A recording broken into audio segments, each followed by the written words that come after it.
Hey, what's going on, y'all? This is Frank Starfire. So, after the video with my brother Vega was recorded, maybe 2 weeks after, today is the 20th, um, his grandmoms unfortunately did pass on the 19th of January. So, I just wanted to send my deepest condolences to him, to his brother Dwayne, to their moms, Auntie Dawn, Auntie Paula, Uncle Errol, Uncle Wayne, Uncle Lennox. You know, losing Granny is a deep blow, and this one definitely hurts. And she was full of life and mirth, and I honestly thought she'd keep going for another 90.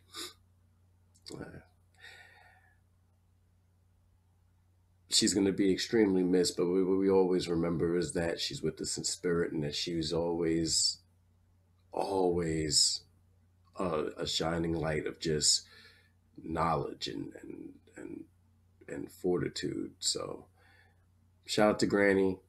We love you. Miss you. Sleep in peace, man. I'll see you. All right. And that's all I got, man. Hope y'all enjoyed the video. It's my brother Vega. And yeah, that's all I got, man. Condolences to the family. One love. Abracadabra.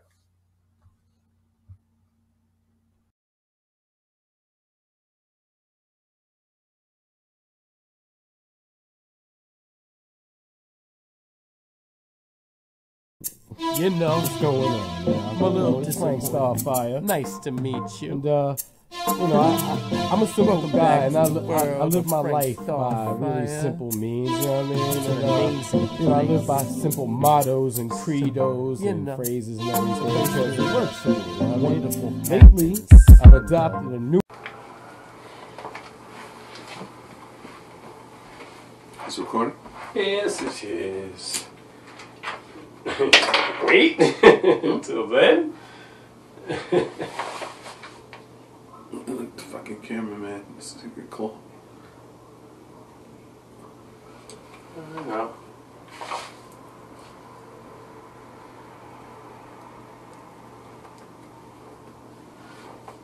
Interesting.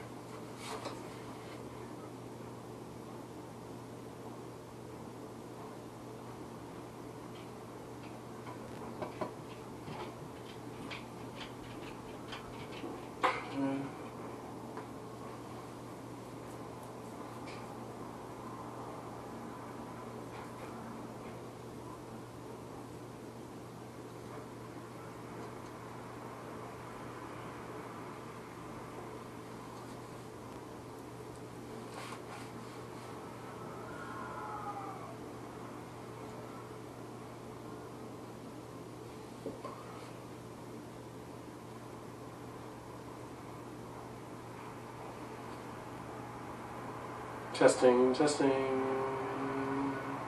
Testing, 1, 2.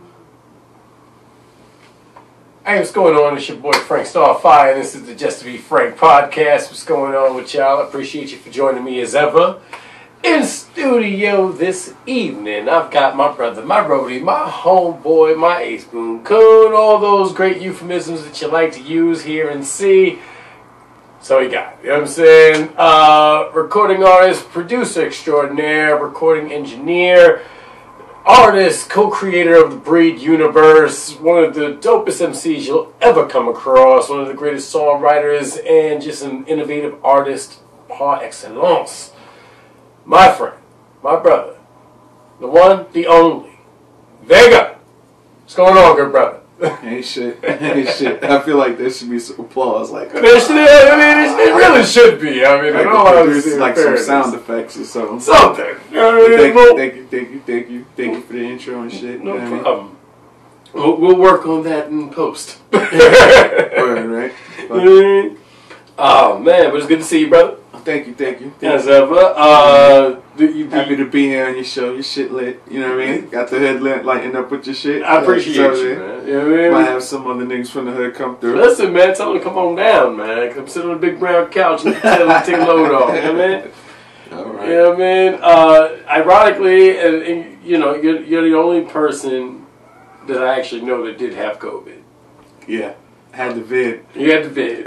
Coronavirus. Coronavirus. Had the vid. Had the vid, bro. I had the vid. Yep. All right. But you work in the healthcare field. Yeah. All right. And then, you know, day job type shit, you know what I'm saying? Your alter ego, you know what I'm saying? He works in a healthcare field. Yeah. All right. How did you know you got it? Bro, well, like, I knew I had it when I started getting these shakes, when my body started to feel mad weak. Because I usually don't get sick, but I had strep throat before. So I know when I have, like, an infection or something like that, like how weak the body can feel. You know what I mean? Right. So once I felt that and my body was feeling cold, I was like, oh, I definitely got this shit. Because I know I was in contact with numerous people that had it in the facility running around. You know what I mean? So I knew I had it. And then I couldn't smell anything. I couldn't smell my perfume. I couldn't smell my suavage. So shit was like... Is that the brand you're really using now? Were you using that? No, that was the brand I was using then. You know what I mean? So I had the suavage. You know what I mean? Made by Johnny Depp's hands, bro. You know what I mean? Yes, and filled with cat urine like all the rest of them. Yeah. Smelling like Johnny Depp. But anyway, that's how I knew I had that shit. I couldn't smell anything. I could taste things, but like I really couldn't smell a thing. Shit. Yeah, it was bad. So you had to quarantine. I had to quarantine. You live in New York. Yeah. In the thick of it. In the red zone. But you live in Queens, so... Queens got hit. Queens got hit heavy because we have a lot of city workers. Not only that, I ain't gonna lie, I thought the numbers might be a tad inflated, if only because Queens has both major airports. And, you know, you're gonna get tested right off, as soon as you come off the plane. It doesn't matter where you're gonna go, you're gonna be marked in Queens County. You know what I'm saying? Yeah, I wonder if those numbers are inflated. I wonder what the real numbers are, because unfortunately we still don't really know shit about this disease. Mm-mm. You know what I'm saying? The only thing we know for sure is that it is fucking highly contagious apparently, and loves to live indoors, but apparently it doesn't live on packages, and it doesn't stay at Walmart and other big chain stores, but only small businesses and, you know, mom and pop restaurants. Yeah, right. Apparently McDonald's is, yeah. You know what I'm saying? It's immune in McDonald's and shit. But the jerk cut. But the jerk cut and the mom and pop spot, you know what I'm saying, the pop back dining and all that, you know what I'm saying, they're gonna get it. So I don't understand the logic of shit. But I put it like this. It was made perfectly. The virus was made perfectly. I'm gonna put it like that. You know, we don't even know what it is. I was so deep in the whole coronavirus, that should be fucking with your brain. Like, it really does. Like, even to this day, I could tell you that I'm not where I used to be. Like, I'm a little foggy and depressed, in a sense, like a constant air of, like, somberness. Like, I haven't been able to get, like, super happy like how I used to be. Right. Like, after this shit. Now, to be fair, super happy for him still doesn't show that much. Yeah. But, like, you know what I mean? Like, just my feeling, my general feeling is, like, pretty down. Like, you know what I mean? Like, since this whole shit, and ever since I got the shit. But in my mind, I was thinking deep. Like, it got far as like, yo, what if this is more than a virus? What if it's like you're infected with nanobites, and the day they decide to be like, all right, we got them. Like, you know what I mean? Like, you know what's really fucking crazy? That's just a now here's the thing. I actually did think that. That thought did flow through my mind. It genuinely did. And I'm going to tell you why. Because I read comic books. That's why I got it. And honestly, you know, I know a lot. I learned more about propulsion systems and thermonuclear energy and shit like that from Reed Richards than I ever did from a fucking textbook. Yeah, in fact. You know what I'm saying? Like, you know what I'm saying? And mind you, this is what's called disseminating information, people. That's what that is. Like, you know, learn how to do that. At least our generation did. I don't know what the fuck you assholes are doing now. I don't know. I don't know what the fuck they doing. But it's different, man. I know it's not nanobytes and none of that crazy shit. It's not 5G. It's none of that dumb shit. Like, nah. You know. But it's easy to fall into those thoughts because, yo, like, I feel like people don't like to admit it, but, like, in general, the country is in a state of panic over this shit. To say the least. Yeah, we're in a state of panic of this shit. And people, like, are, like, really, yo, we Americans, we like to be badass and, like, oh, this, oh, we're like, weathering the storm or whatever. But motherfuckers are scared, bro. They don't know what the fuck's going to happen next. I mean, but people have a right to be scared. You know what I'm saying? 2021 is basically part 2 to 2022. Right. To 2020. Right, but 2020, like you said before, is the year of hindsight. Hindsight is 2020. Hindsight is 2020.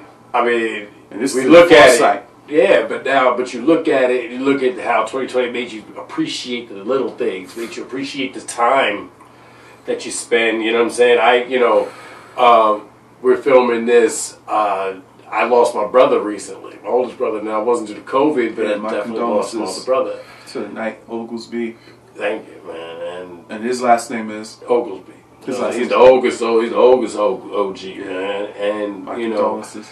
It's difficult because, unfortunately, as touched as I am by it, I'm still very ambivalent. You know what I'm saying? And I think that's 2020 rearing its head. Like, I'm so jaded against everything. Like, it's just like, all right, and what else? Yeah. You know what I'm saying? Like, what else you fucking got for me, man? Yeah. Like, ugh. This is the perfect time because, you know what I mean? We grew up with each other for like 20 plus years. And this is the perfect time. It's like, this is that part of life where shit be coming at you. I read this in books. Where shit come at you. Shit this type of shit would have never came at you before. Yeah. But you know what I mean? Timing is everything and all that jazz. Now this is a cold world. Yeah. Like, you know. Colder still.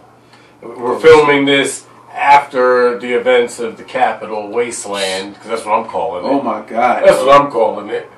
Let's get on that shit. Bro, I mean, I'm going to just say what everybody's thinking.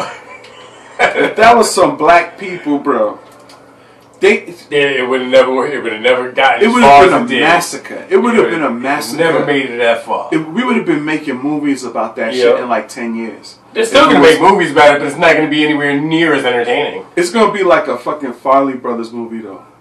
That's what the fuck it's going to be. It ain't going to be There's no something about the Capitol. Word up. It's going to be like that, because to me, just these. I know a lot of very intelligent people that fucking follow Donald Trump, but it's almost like, why? You look like a fucking kook. You look like a cartoon character to me. Like, Donald Trump supporters on TV and these news programs, they look like fucking talking heads. Now, they don't look like real people to me. Now, here's the question. Is that by design, by the news media that presents them that way? Just to play devil's advocate? I think... Just to play devil's advocate? To play devil's advocate, I think they look fake because they're being fake. That's fair. I think they look fake because they're being fake. They know damn well they don't follow this man, but a lot, like I was telling my niggas earlier, like, these motherfuckers dealing fair. Right? Yeah.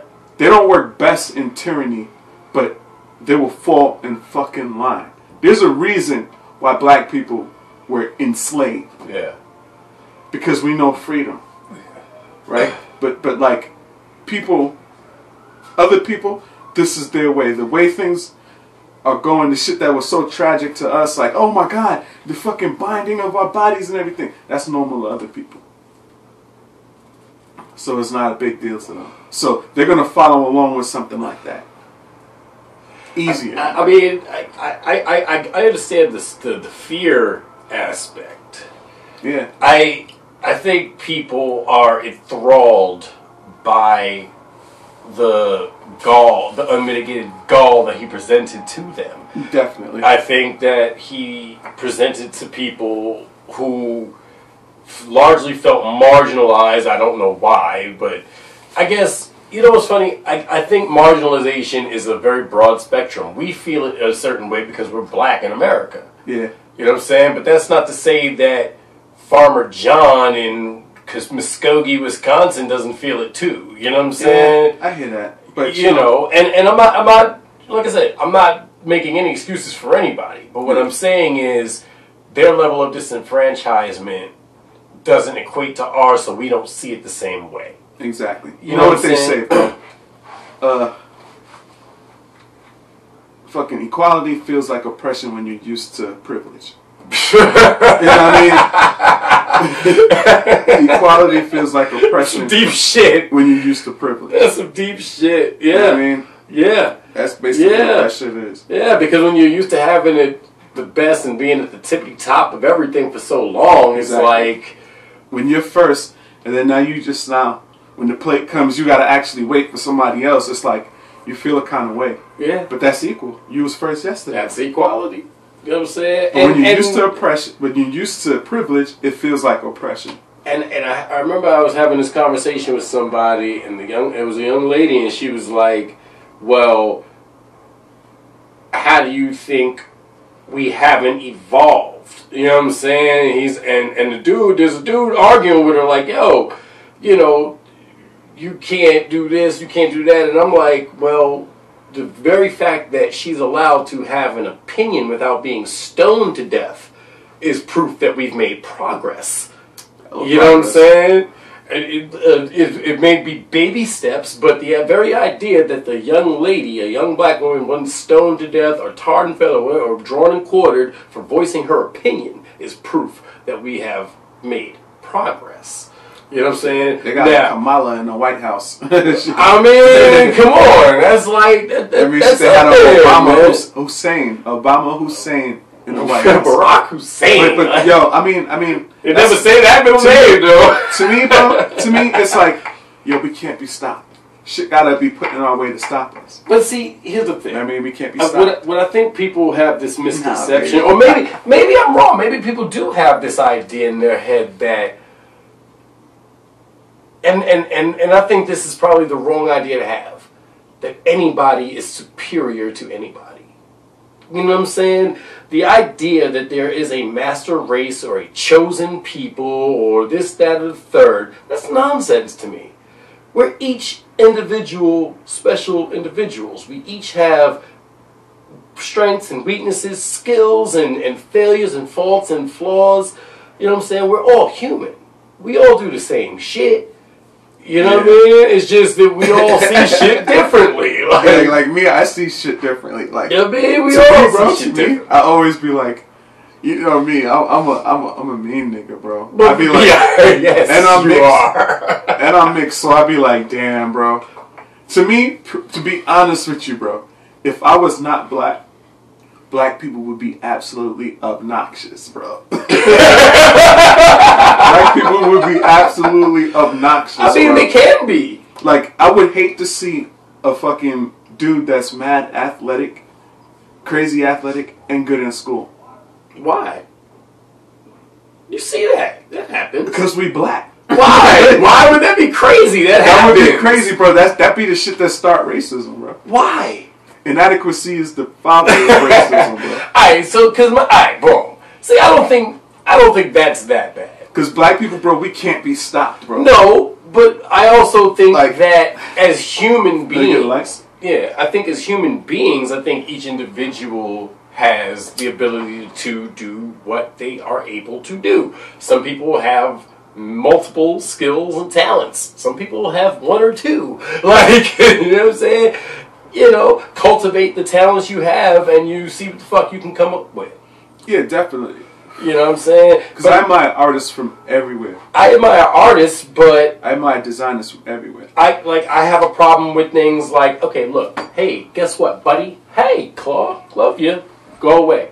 I have this thing about trans athletes. What do you mean? I don't think it's right that these young men who can't beat other young men in sports decide that they are now young ladies and they join these women's teams and then they break all these women's records. Oh. Like, that's foul to me. I thought you was talking about Nate Robinson. No. God's no. You know, you said trans athletes. I was like, yeah, that nigga got his ass worked. You mean he get beat up by a trans athlete? I thought you meant like he transferred from. Oh no. I'm talking about like because I don't like I said I don't have a problem with any particular group of people, but that's wrong to me.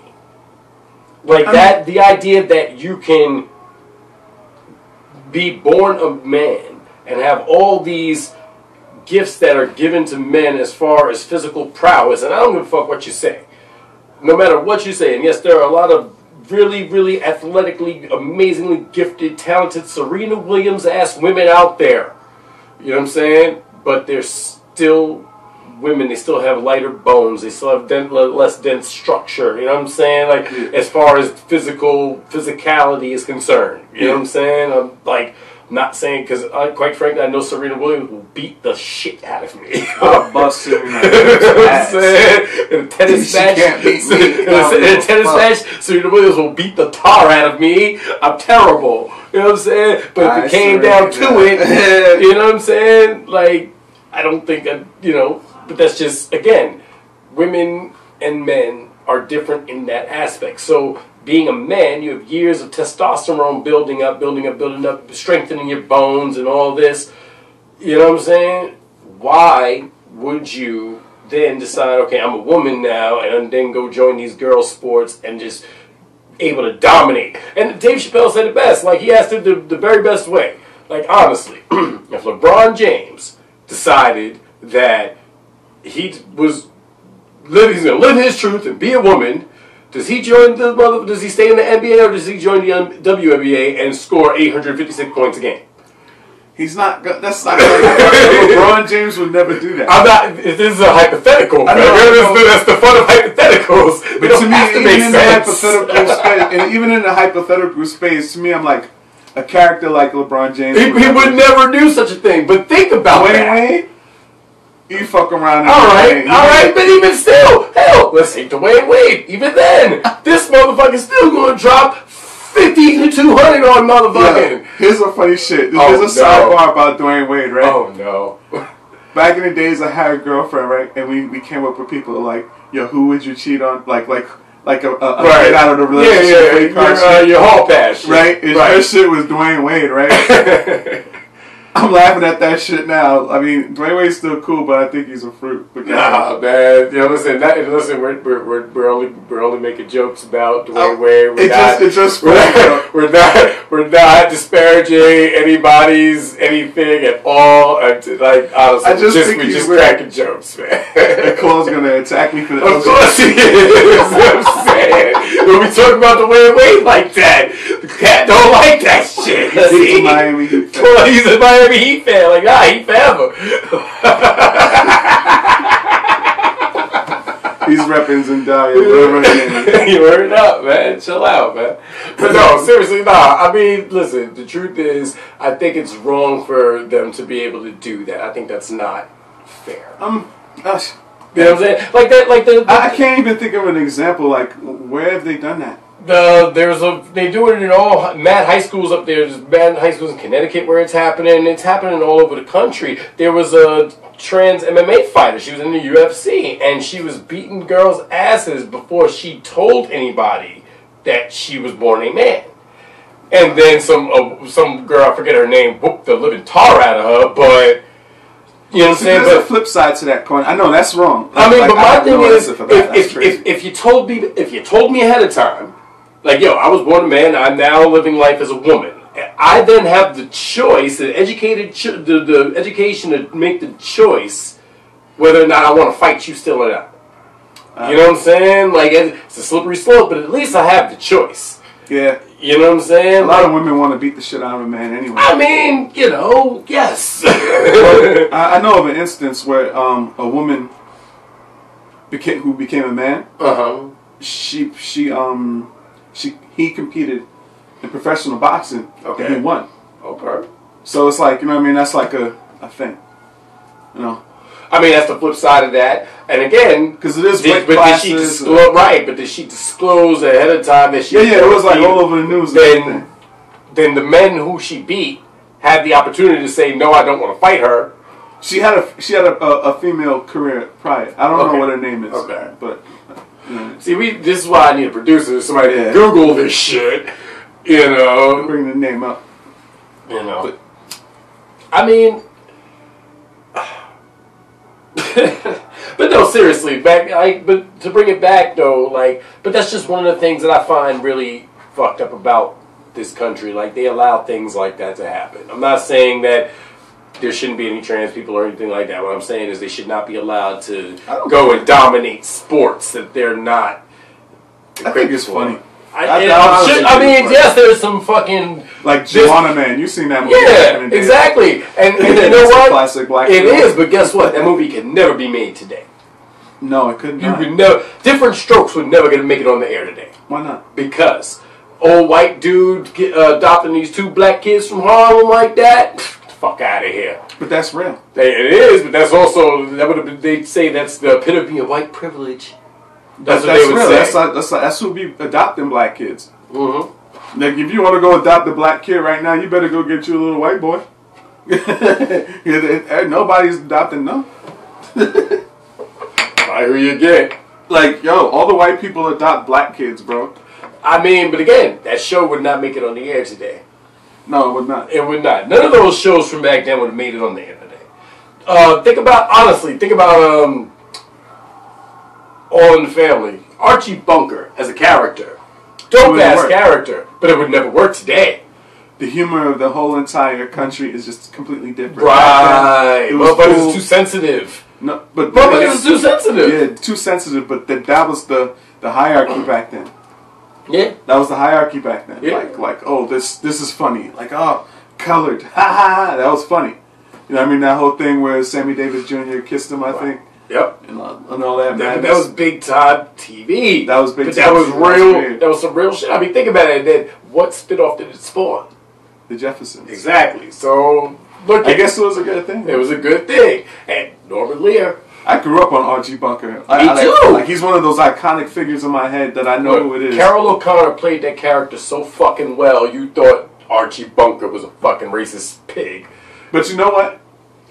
The way I grew up, I didn't even think he was racist, bro. No, you weren't supposed to. You didn't. Just like I was a grown ass man when I realized that the men on film on The Living Color was supposed to be 2 gay dudes. No, I didn't know they were I didn't know that. My aunts told me he was gay. Yeah, I didn't have anybody. Because I was laughing at the way they was acting. Like, yo, these kids in school act like that. And they would say, oh, they're gay. I was like, yeah, my auntie Dawn. Auntie Dawn, right? Yeah, that's all like that, man. So I was like, oh man. How's she doing? How's Granny doing? Granny's doing well. You know, as well as could be expected, I guess. Yeah, you know, she's getting older, Alzheimer's and everything. You know how that goes. I know that all too well. Unfortunately, you know what I mean.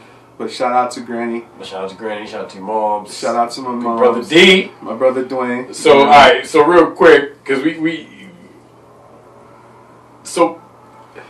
all right, so let me try to explain this as best as I can. So we've been working on Breed since I was 15 years old. Yeah. Okay? So that was 1997.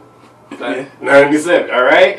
First time I heard about these characters, in my mind, I'm like, what the fuck is this crazy shit you're talking about? You know what I'm saying? And his older brother was telling it to me, and I'm sitting there like, trying to absorb it all, and I did absorb every bit of it, but I'm sitting there like, what? He looks like Steven Seagal, and then he's there. Like, no! Like, it was just... Well, Breed is like, it started in my high school notebook. Right. And I mean, it started from different things. And it was like, the way I create is like different pieces to pull. Right. One person was like, oh, this is so ill. And I'm like, oh, that is ill. And then, Buffy the Vampire Slayer, then I pulled that. Like, then I just started creating. And naturally you create, like, yo, it's me and my crew. Right. And then you create characters, but then certain characters disappear. Right. And then it becomes a core. Right. But then from there, those were just like my little kid things I created. Right. Me and my brother, we've been making comic books. Right. That was like the first thing we ever did before I even got into music. Right. I mean, right. It was like my brother would make me draw comic books. Right. Like, you know what I mean? Right. He would be like, yo, it's gonna be this. We drew a comic book called Trench. Right. And I was like basically the first. I've seen this Yeah, it was like this is like, oh, I had to be like 8 years old when I drew this thing. But so we've always wanted to create comic books, tell stories. Like my brother really is like a creative force with this. He really is. He's a fucking he's the one that dynamo, like, really man. creates a lot of it. Me, I'm like a visual person. Right. I want everything to look a certain way. Right. I want it to be like this. And when I picked up the thread from listening to this and just because you're visual, he's creative. Me, I'm words. I'm all about how to tell a story. And this story has gone through the evolution of a lot of different phases to what it is now. Yeah. And where it is now is finally, like, we put a lot of shit into the pot, right? Yeah. And then we trimmed a lot of the fat off, yeah. You know what I'm saying? And added some more seasoning, added extra spice, you know what I'm saying? But now it's bubbling over, you know what I'm saying? It's to the point where it's finally a good stew. And it's ready to be served. Yeah, definitely. You know what I'm saying? It's like a nice story. It got layers. You know, it's like, it's a real thing. Like, it's tangible. Yeah, I believe when it hits the market, people, and then I'm not saying like, oh, it's going to be this. No, I think people are going. Pretty good. I think people are going to really, really dig it because we have people who are still asking about it, and they've been asking for it a long time, and you know. The thing about creating a book like this, because it was, it was going to be a comic book, and now it's something so much more. I originally thought of it. It wasn't supposed to even be that. It was supposed to be a film because I'm a visual person. I mean, a film, and you know what's funny? The way I'm writing it, I'm tailoring it to the idea that it can be translated to film very easily. Because here's the reason why I was like, all right, cool. Let's just bring Frankie in and help us with the shit because you're a book reader. So, well, if that's for me, I'm not here. My bad. I'll turn that off. Yeah. But me, I'm a book reader. No, you're a book reader. Yeah, well, yeah. You read novels and stuff like that, so you understand the format. Right. So you would know how to make this. It's something novelesque. Right. Because it's not really a novel. We decided it's going to be a novel graphic. So it's going to be a novel with graphics in it. Right. There's 4 parts. It's 4 parts. Babe, the first book is going to be used as the jumping off point to introduce the entire universe. But there are literally hundreds of characters. And representation is definitely important to me. So there's some of everybody, and you can pick up this book and you go see everybody will be able to see themselves in somebody in this book. See, that's the thing. You know what I'm saying? In this movie, in this cartoon, like, you'll be able to see yourself. You'll be able to see yourselves, even with all the fantastical shit. I always thought, like, I never thought of it because you brought it to my attention when you was like, oh, this is a very diverse cast of people. It never dawned on me to do it like that. It was just like I was just creating characters, like but because that's my world. My world is diverse, right? Like, but then, as I'm writing the story,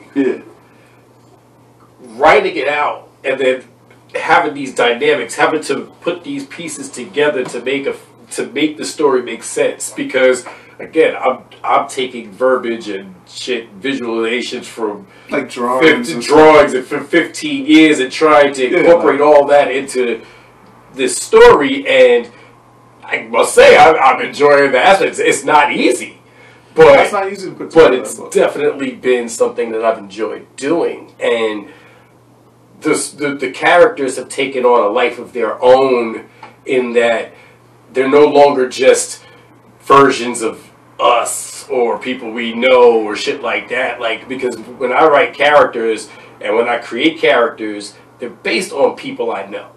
You know what I'm saying? Very infinitesimally, except for maybe 1 or 2 characters. But for the most part, there's something about people that I see that I can be like, you know what, I can use that aspect of you. Yeah. You know what I'm saying? And it does translate that way. It does, but I stopped liking to use real people because then you became too, and like I feel like I would become too attached to the character. Like character Carrie and Bodine. Marion, Carrie, and Bodine, right? When I created the character, it was like, that's me. Right. That's the best version of me. Right. But as I've written him, it's become so much more. Like, exactly. I decided Marion, Carrie, and Bodine is just my face. It's just, right. He just looks like me. Right. He's just the embodiment. He's not me. Right. You know what I mean? And that's how I look at all of these characters. Which is definitely fair. Because, Franklin Spencer is no longer me. That's just, he looks like Franklin Spencer. He looks like but he's beyond something I could be. But he's so much more flawed. Like right now, this is like a little thing I'm doing. I'm doing the voiceover. I'm doing like a 3D short film. Right. With like introducing the characters. Right. And Franklin Spencer, you're gonna be doing the voice. I'm gonna be doing the voice of Marion Bodine. Right. And it's like, you know, I'm still gonna use myself to do it, but it's like that's not me. Like, you know, like I'm not taking things from my life anymore to make this character. This character is fully developed. Right. I mean, like I said, like we said, we've been making it for like damn near 15 and 20 years. And like during that time, I studied different things too, learned how to make characters and how to tell stories and stuff like that. Right. That's why I was like, I'm not going to do it because that's not automatic. You know what I mean? I know how to set up scenarios. I'm like a cinematographer in a sense. Right. That's what I do. I set up a scenario. I set up like, yo, it's going to look like this. We're in here and we're walking really cool. Right. Like, you know what I mean? And then you're going to put the dialogue in. So why we look so cool. And like why we look so cool. Yeah. Like why we wearing all leather. Like, you know what I mean? Like, I'm the guy that decided to get all leather. Which is, you know, very hot, but but no, like because it's funny because the character designs are so basic and real. You know what I'm saying? And the town itself has taken on a life of its own in that it has become its very own place. Yeah. And the Tri-County area and all that. You know what I'm saying? Like, and you know, and it's funny. One of my favorite characters that I'm writing is a cop. Yeah. You know what I'm saying? Lieutenant Savage. He's one of the best characters I've ever had the pleasure of fucking with. And then, by extension, Detective Matos and Detective Fuentes. Yeah. You know what I'm saying? Like, those two have become two of my favorite characters to write. Yeah. You know what I'm saying? Because they're just, they're all cop, but at the same time, they're so uniquely hood themselves. Yeah, I think I always liked the character Savage. You know what I mean? In the first, when I first created him, he wasn't like a character like that. I just created him because he looked cool. You know what I mean? I didn't even create him. My brother created him like way back in the days. Right. And it's like because my brother always had like a comic book universe in his head. So he would just create characters, and he's been pulling a lot of characters from there. Right. And like, you know, just adding them into the fold so he doesn't have to create much. No. And it's funny because meeting your brother has been one of the greatest things for me. Because his mind and my mind work so well together. You know what I'm saying? Because the ideas just bounce off of each other. You know what I'm saying? He can tell me a whole fucking tale of something that he's written out and be like, yo, now make a story out. Yeah, like you'll come up with a story and then you gotta like flesh it. Yeah, I gotta flesh it out. Like, and then I gotta make it make sense. It'll be a dope concept, like but then you need a writer to write this. Right. Because then you're gonna need the writer, and then somebody's gonna now if you want to turn it into a film, somebody's gonna have to write based on the writings. Right. Like, you know what I mean? And that's why I'm writing it in the way I am, because this way, because I ain't gonna lie, when we publish it and put it out, I want to retain the ability to just be able to have final say on shit, because I don't want them changing verbiage and shit, because the one thing on a lot of projects I've worked on, whether it be movies or anything like that, I always wind up changing the script around, because what I find is that when people write scripts, they don't write scripts to the way people actually talk. You know what I'm saying? Like, you can't write a story about the hood if you've never actually been in the hood and then you try and capture that essence, you don't know how the people talk. You don't know the lingo. You don't know the general vibe and energy and things like a lot of these, like, on the contrary, bro, like, a lot of these directors are really fucking good, and they never walked a day through the hood, and they make some amazing hood films. And none of them are like the classic hood films, like Boys in the Hood, but they do make some dope shit. I said the ones I've worked on. Okay. I do offer that caveat. Because some of these guys are like really brilliant. Like, you know what I mean? I give people their props when it comes to this kind of shit. And that's not to say that the writing was bad or anything. It's just you have to tailor it to a way where people actually talk. Yeah, you definitely. You know what I'm saying? You have to dive in. You got to really get involved. And I enjoy that. You know what I'm saying? I enjoy that aspect of making people sound like real people. You know what I'm saying? Because I think it's important that people do sound authentic. You know what I'm saying? Especially to their area. Like, I'm not going to write a story about Compton if I've never fucking spent time in Compton. You know what I'm saying? I got to spend some time there. And that's just my creative outlet and aspect of looking at things and doing it. I need to immerse myself in that environment in order for me to absorb what I need to put out there. Call everybody. There you go. This motherfucker, man. He's a Heathcliff villain. He really is.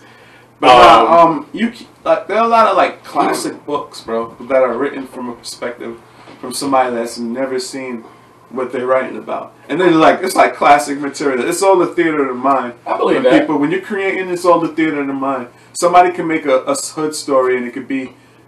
You could take a hood story from when we grow up and set it in the Wild Wild West setting.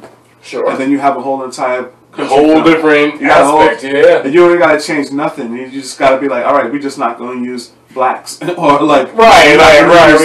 We're just gonna use a Wild West setting, right? And it would fit. It would. It's the theater in the mind. I think there's no boundaries. You can't tell nobody what they can do. Are you telling me you want to write a Western? Because I'm with it. I would, bro. I'm with it. Because I really strongly believe in, like, you don't have to be from there. Like, because I'm a creator. I'm an artist. Right. Like, I've drawn things that I've never seen before. Right. Like, because it's in my brain. Right. Like, you know what I mean? I've drawn, like, pillars in Greece, and I've never seen them before. Right. But I like the descriptive nature of it, because that's the writer in me. Yeah. You know what I'm saying? When you read a novel, for me to get hooked in a novel, it has to be really visually stunning and epic, and in a way that I can see it in my mind and be like, yeah, I could be there. You know what I'm saying? One of my favorite series is the In-Depth series by J.D. Robb. Nora Roberts for you plebeians.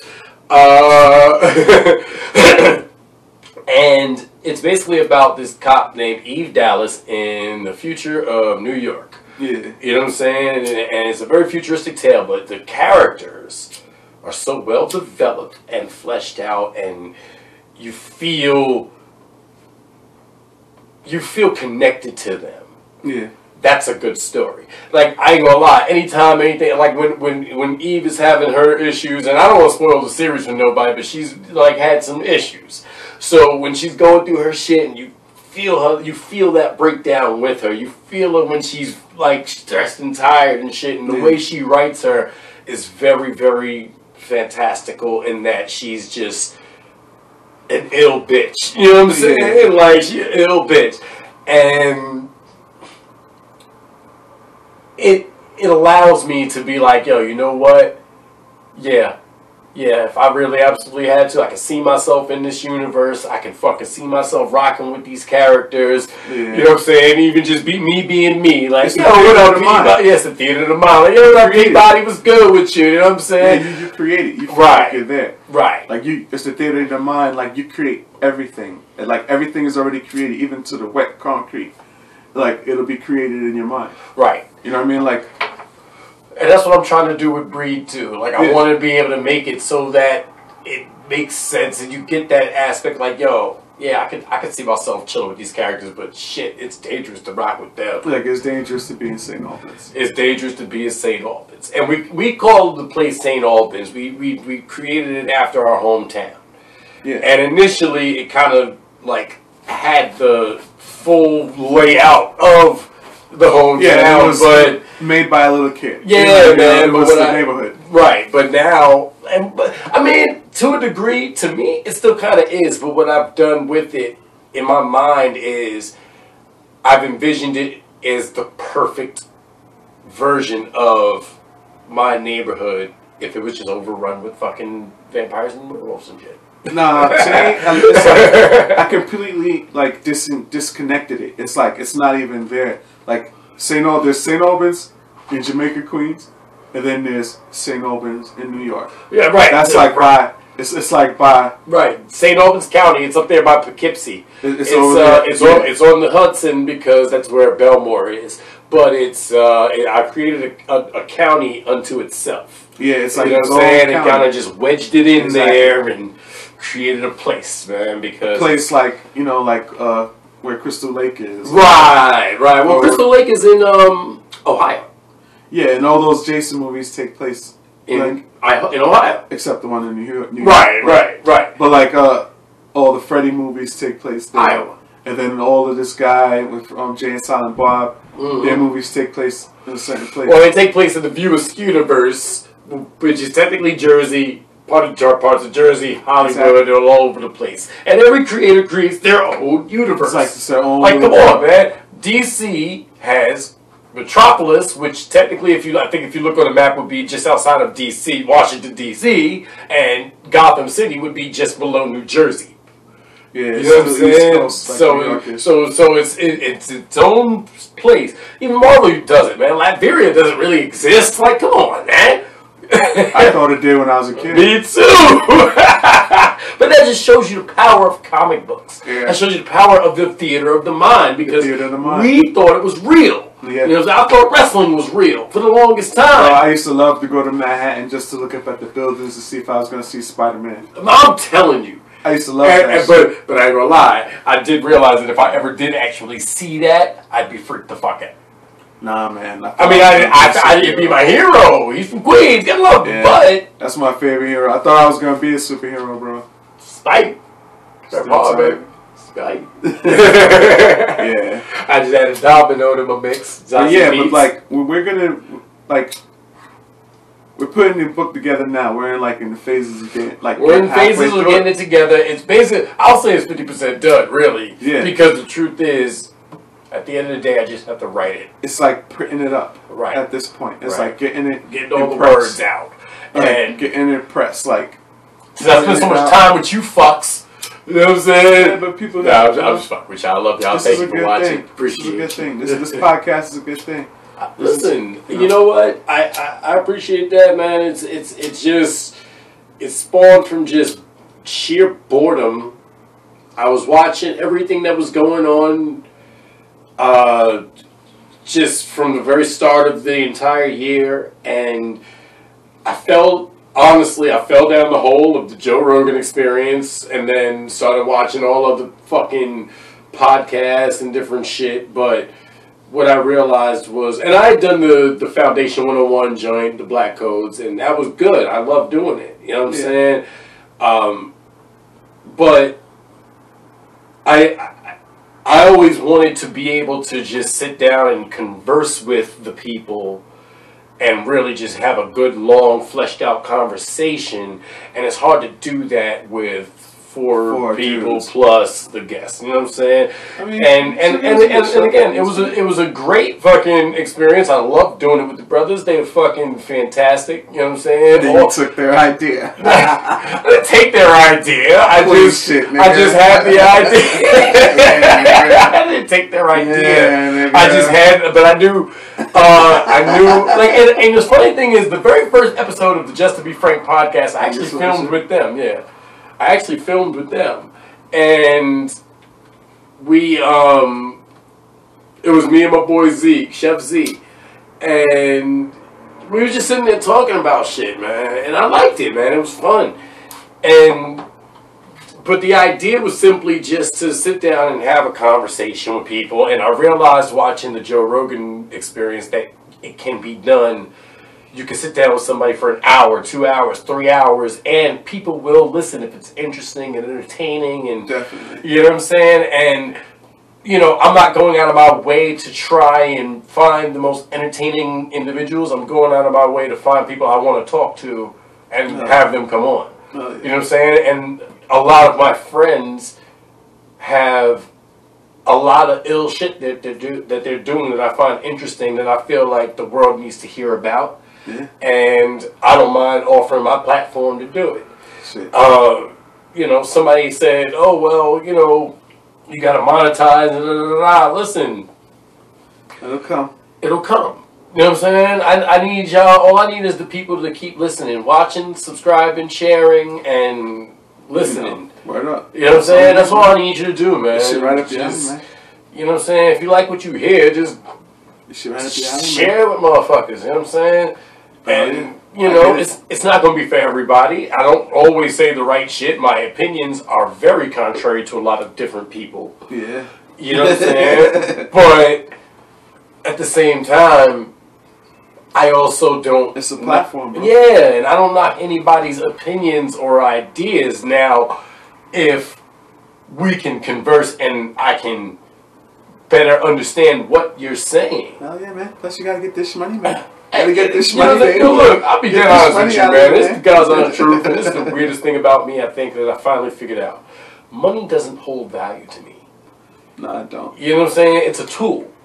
And if you use this tool properly, you can have cool shit. Yeah. But beyond that, it's just to be used. Like, you can't take it with you. Yeah. You know what I'm saying? So what I value comes from in here, up here. You know what I'm saying? Like, that's what I value. I value what how a person's heart is. I value their mind. You know what I'm saying? You know, and of course, you know, if you're a beautiful woman, I value the way you look. Me personally, bro, I never really value money. Like, I don't put much value in money, but I know money holds value, bro. But to me, I'm just like, I'm not into it. It's more like I'm into the work. Right. Right?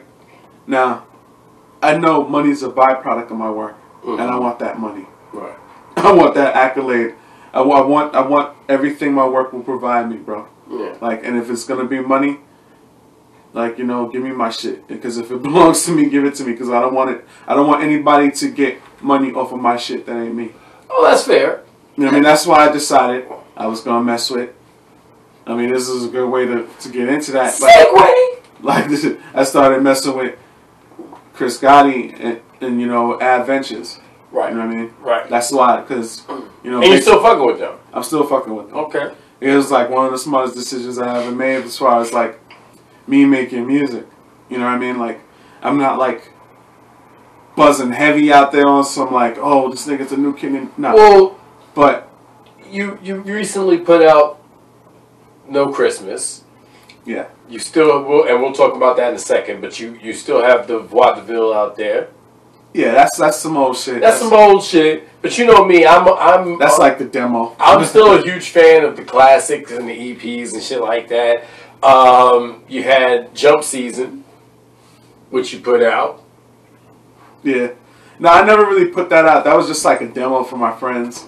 I mean, you say that, but when you go back and you listen to those songs, yeah, there's still something magical about them. And that's to me, man. Like, maybe it's just to me because I loved our music.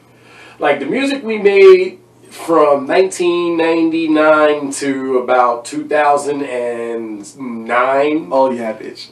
Oh, man, that shit was so fucking dope. We had mad posse cuts, man. If I could fucking redo and find winners and losers and fucking... Them niggas, like, needed work. They needed work, yes. But you know what? We did all that with ADAT. No, we didn't. I mean, like, using no damn. I'm being facetious. Like, we didn't have the luxury of the tools that they have now. We first got on that computer shit. That's when, to me, I know when I really started making music, it was on the computer. Right. Because that shit with the tape and all that, I was getting into it, but I was like, yo, I can't get jiggy with this shit. It didn't work. But we luckily knew a lot of people are Cap, like who were also in music and were able to share what they do. And to me personally, I got into engineering because of the first person that showed me engineering. Benny Burns. Nah, it was a high school teacher in Jack. That's the reason why I was like, oh, Mr. Kaplan.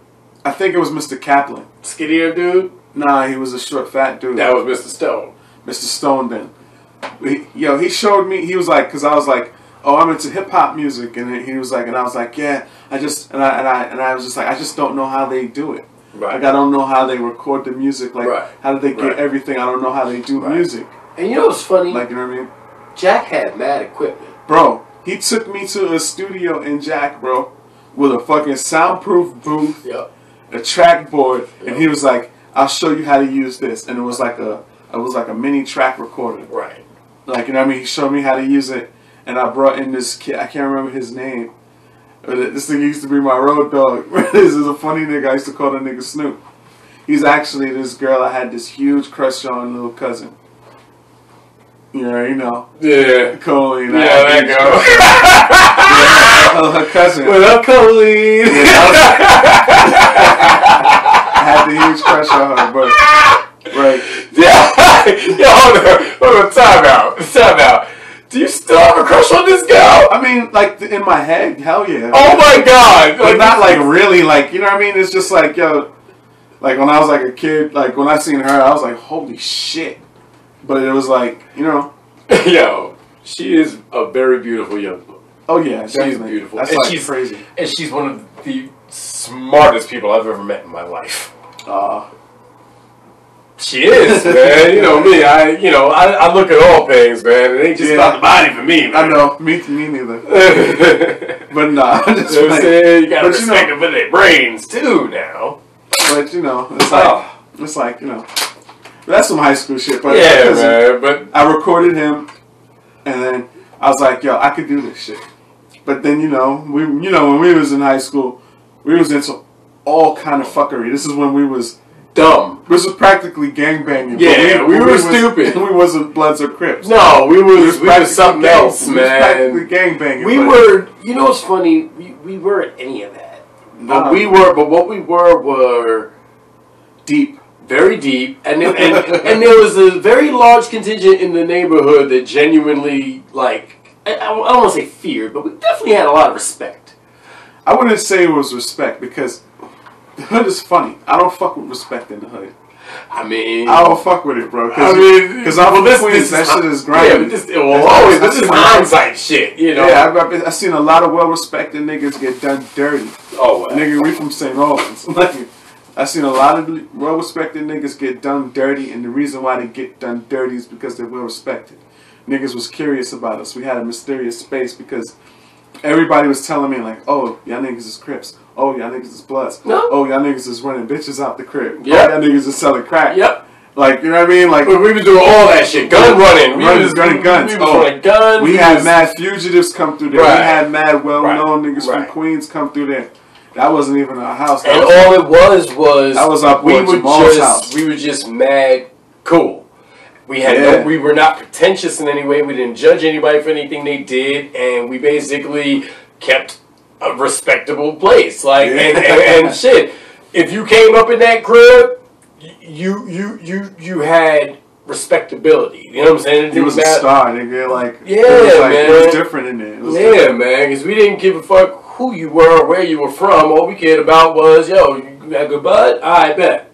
Yo, you can I mean, we can say that, bro, but there was a lot more scrutiny than that. No, there was. Because there was a few niggas that nearly got jumped just for coming through there. That's true. And the thing was, the niggas, he looked like Mace. Niggas was going to jump a nigga because he looked like Mace. Which to me still makes no fucking sense. It's because we had a level of scrutiny, so we can't say that we was, everybody was no, it wasn't because everybody can't say they've been through there. No, that's true, too. Only a privileged few people could say that they've been through there and fuck with us like that. Yeah. And know exactly what the fuck was going on. True, indeed. Niggas wasn't fucking with us like, we didn't fuck with everybody like that. Me personally. Well, you don't fuck with anybody I don't fuck anyway. Like, you are privileged to know me. That's it. Like you're very privileged because I I don't really fuck with everybody. Frankie's good at fucking with people. He likes people. I realize I like people too. You know what it is? I genuinely have this. It's very weird. I have this genuine love and affection for people, but I don't like people. See? You know what I'm saying? It's very weird. It's very two-sided. Like, I genuinely care about each and every individual, but I don't like everybody. You know what I'm saying? And those that are around me, and those are like the people I keep around me, those chosen few, and you know, they're important to me. You know what I'm saying? Like those friendships, those brotherhood, that brotherhood, those shits matter. You know what I'm saying? And it's not even just my brothers. It's the young ladies I know too. Like I can say beyond a shadow of doubt, I know a lot of young ladies that I'm genuinely friends with, and it brings me great joy to be able to say that. Nah, but I mean, just because I appreciate. I don't let it go unappreciated that their presence in my life adds value to it. yeah, I feel you. You know what I'm saying? Like, I got to. You know what I'm saying? Because women really matter to me, man. It's you know, I got my fucking sister, my nieces, my fucking moms, my grandmas. Like, those are the most important people to me in my life. So by extension, I try. And it's funny. I definitely. It's weird. This is probably why I've been single for so fucking long. Because how I approach women now is vastly different because of, honestly, Yasmin's daughter. You know what I'm saying? Just because I recognize that, damn, I gotta treat women a little bit better because she's watching. You know what I'm saying? My nieces are watching. You know what I'm saying? Randy's daughters is watching. You know what I'm saying? Like, they're watching these things, and these things matter, yo. yeah. Say some slick shit. Bro, you already know. Yeah. You calcitrant bastard. I mean, I'm more. I'll be like, yeah. I didn't really think they were watching. I don't know why. I don't. You were watching, right? Yeah, don't lie. You was watching. Watching what? Your parents, your mom. My mom, bro. I watched everybody. I have my mom in this. I didn't really get to watch my dad maneuver like that. Right. I got to watch my mom, and my mother was very strict, bro. Like when I was a kid, like this is going all the way back to the music shit. Like, when I was a kid, I was just like grew up in a very strict household. Like, you know what I mean? So it's like, wasn't no busting no maneuvers in there, bro. Well, unless you were fucking weird ass Dwayne. See, Dwayne was the kid that ran away from home. He was like, he run away. Yeah, man, he's the weirdest guy. I'm younger than Dwayne. I'm like 3 years younger than Dwayne. So when Dwayne is like 13 running away from, I'm like 10. Right. Like, you know what I mean? Like, you know what I mean? So it's like, but once I came to Queens, I was street furniture. My mother used to always say, "You're playing street furniture," but that's neither here nor there. It's just so he grew up in a very traditional Guyanese household. Yeah. So his mom's is also my mom, and she scares me. Like to this day, like we've developed this bond, but you know what? There's always this brew of like you're just a recalcitrant boy, and I am because I did not grow up in any way like he grew up. You know what I'm saying? I had a lot more inherent freedom because I had no choice. Word up. So I always wanted that kind of freedom. Yeah, well, all right. So double-edged sword because you know. Trust me, nobody wants. Well, I definitely didn't want your mom as. I didn't want that strict ass shit. No. But you know, there are certain aspects to it. Yo, Claw, man. You see, I'm doing something right. Why you got to be a jerk? Go somewhere, man. my cat is being a jerk right now. I don't know why. He's trying to say something. Unfortunately, I don't speak feline.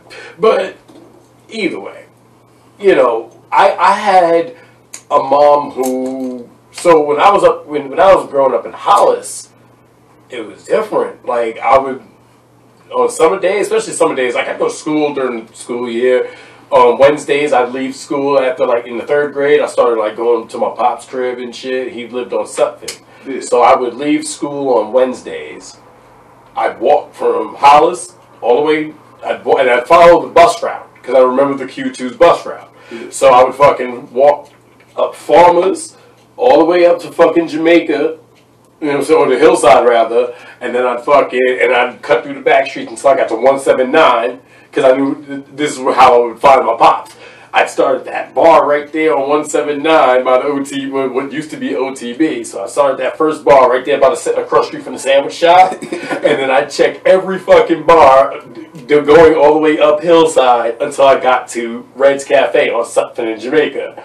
You know what I'm saying? And usually by that time, if I hadn't found him in any of them spots, I knew I'd find him at Red's Cafe. Or he was passed out of his crib. Yeah.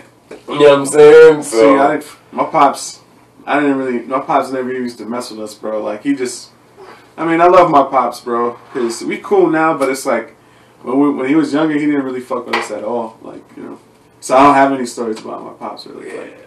Like, I really don't. Like, and all I had was, like, my mom's strict upbringing for like a very long time, bro. That's why when me and my brother moved to Queens, you would see us out all night. We would be with you, Joey, and Frank. We'd do like the Lost Boys. Like, yeah, and it was great. You just be out all fucking night. Yeah, like, you know what I mean. But it worked because it makes you who you are, bro. Your upbringing makes you who you are. It really does. Like, because of my upbringing, I could be very disciplined and very like I could just boom go and shit. And that's something that I definitely don't have. You know what I'm saying? I'm not gonna front. You was talking about you leaving school in 3rd grade.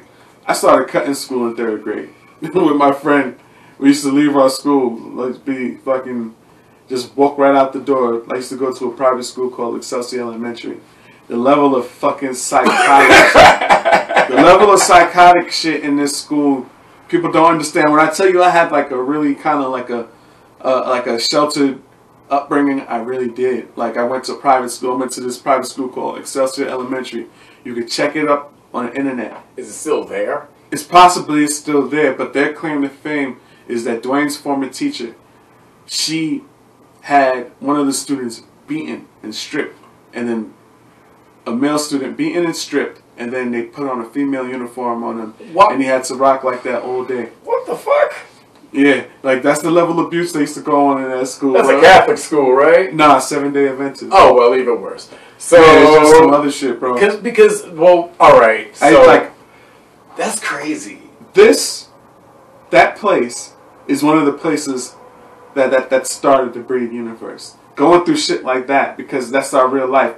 We used to really get beat in school, like, on some... I mean... it'd be, like... There was one time some wicked shit happened in the school. There was a line all the way through the school, and every kid got beat. What the fuck?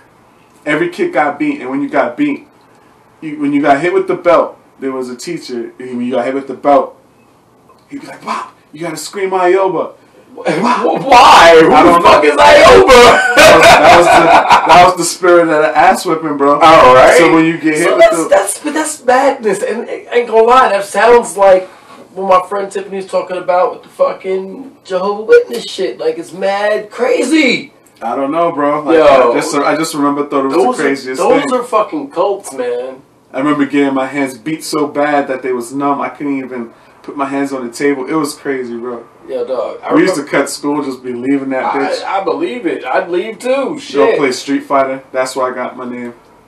Vega. There you go. I got mine for a cartoon. Always cartoons. Yeah. But, you know, it is funny, man, because I remember I went to Jack on a fluke. I was supposed to go to Jamaica, and at the last minute, I weaseled my way. Should have went. I weaseled my way into a high school visit, and it was to humanities and the arts. Now, I had already chosen Jamaica, talked to guys, that was kind of like set. Yeah, but I went and came and showed up at humanities. And as I'm going through the fucking school, they're walking us through, I see this motherfucking Joey. hanging out in the hallway, talking to some girls and like 2 other cats. I think I don't know if you were one of them, but it was Joey and a couple other dudes, and he was talking to some girls, and I'm walking through, and I'm like, yo, Joe, and this dude turns around, he's like, oh shit, yo, Bank, what up? I gave him a pat. I'm like, the first time he ever called me Bank, and you like feel yourself. Yo, I'm like, yo, what's going? Yo, what have you going? He's like, yeah, man, what you coming here? I'm like, I am now. That's it. He's like, yo, what you talking about? Like, he was still stuttering a little at that time. Yeah. So he's like, I'm like, yo, I'm supposed to go to Jamaica. He's like, yo, nothing, but Justin's over at Jamaica. I'm like, oh shit, bet. But I'm gonna come here because it's closer. You know what I'm saying? All right, bet. This is old school. So we went back to. We went, did the whole fucking thing. I talked to Miss Kite that day. Miss Kite, wow. Miss Kite. I haven't heard in a while. Man, she's my friend on Facebook. Really? Jennifer Kite, man. You better recognize my man. I love that woman, man. Man, I love her. And she fucking basically was like, all right, I'll reach out to your guidance counselor, boom, boom, boom. So I got back to school that day. I got back to 72. I went into the office. Me, Mark. It was me, Mark. I forget who else it was. We were in the Crown Fries before we went back into school. So we came back in with the Crown Fries at lunch. Like, man, fuck that, we eat. Yo, Cal, you remember that shit, son? We seniors in this bitch. You know what I'm saying? So like, alright. Never understood 72. That was like the weird school coming from 59. Yeah, right. That was like the yo, weird we was just. Like, I was still in grade school. What you talking about? But because we did the 9th grade, we had our freshman year. It was weird. But we came back in, and I went into the fucking guidance counselor's office the next day. It's like, yo, look, you think you could change me to humanities? No. He's like, well, you're already supposed to be going to Jamaica. I'm like, yeah, but nah, I did the thing yesterday. I went and, I talked to the guidance counselor, and she said it'd be cool if I was able to switch, if I could talk to you, and, boom, boom, boom. He's like, okay, well, I need, sign here, did the thing, boom. So now I'm going to Jack, right, boom. So now it's like, that summer, I was chilling with Justin all summer, basically. Yeah. You know what I'm saying? Like, and I met him, I hadn't seen him in like a couple years at that point, like maybe 2 years, from when I had moved away from Hollis. I moved to Southside and shit. So the whole time I was in 72, I hadn't seen him like that. Yeah. So me and him wound up, so he was trying to get transferred into Jack as well, but he came, it was like the day before the first day of school. They couldn't get it done. It was me, him, Javin was in the stroller, and Moms was there. And his mom was there, Dawn was there, and shit. We was on the steps, and we couldn't get it done, so. R.I.P. Miss Gary. Yeah, man. Rest in peace, Moms. And she was like, okay, well, whatever, we'll go. So she took Javin home, and me and Justin was like, yo, I'm going to take you to my boy Jamal crib. I'm like, what the fuck is Jamal? He's like, yo, I bet, whatever. So we go over there and shit, we go to 202 in Linden, and he knock on the door. I'm like, what the fuck? And sure enough, this big, tall, lanky motherfucker opened the door like, what? Nigga on some alert this shit. nigga Johnny, this nigga, he's there, he got a big ass blanket around his ass. I'm like, is he naked? Is he balls out in there? What the fuck is going on here? Let me tell you, this house was off the hook, bro. like, if I could do anything, I would make a film just about this house. Yo, dog, that would be a funny film. That would be like how we managed to do all the shit we did in that would be like a Generations American Pie or Superbad. It's coming. It's coming. Don't worry about it. We gonna call it Mama Solomon's house. See, I initially did all this shit because I want to be a filmmaker. Like, and I want to be a filmmaker. But you are a filmmaker. If you fucking finish Trespassers Beware, motherfucker. Or did you lose all that footage? I lost most of my work. You know what I mean? I got pieces of... Wait, doesn't Randy still have it on his computer? He possibly does, but Randy, he don't really take care of computers. That's very true. Alright, but... But... That crib was just bananas. The shit we did in there was crazy. But he opens the door, and mind you, I go inside, and he just falls asleep, and me and fucking Jamal sit there and fucking talk for like 3 hours and shit. We bounce, you know what I'm saying? But that was the start of it all, man. For me, that was like when I found my niche, you know what I'm saying? And then the very next day, the first day of school, the very first person I met was Greg. Yeah, and it was funny how I met Greg, because Greg was in. I walked into the bathroom. I'm a sophomore, but I'm a freshman. Yeah. You know what I'm saying? I'm in new school, so I'm just going through it. I'm a little overwhelmed, so I go into the bathroom to kind of collect my mind, and I hear this motherfucker behind me like, "Yo, you see security out there?" I turn around. I'm like, "Nah, not yet." You know what I'm saying? He was up the hall last I seen him. That was Greg's domain. That was Greg's domain. He's sitting there on the toilet, sitting up on the back on the tank, you know what I'm saying, with his feet on the shit, smoking a cigarette. So I'm like, "Yo, you can smoke in here?" He's like, "Do what the fuck I want, man." I'm like, whoa.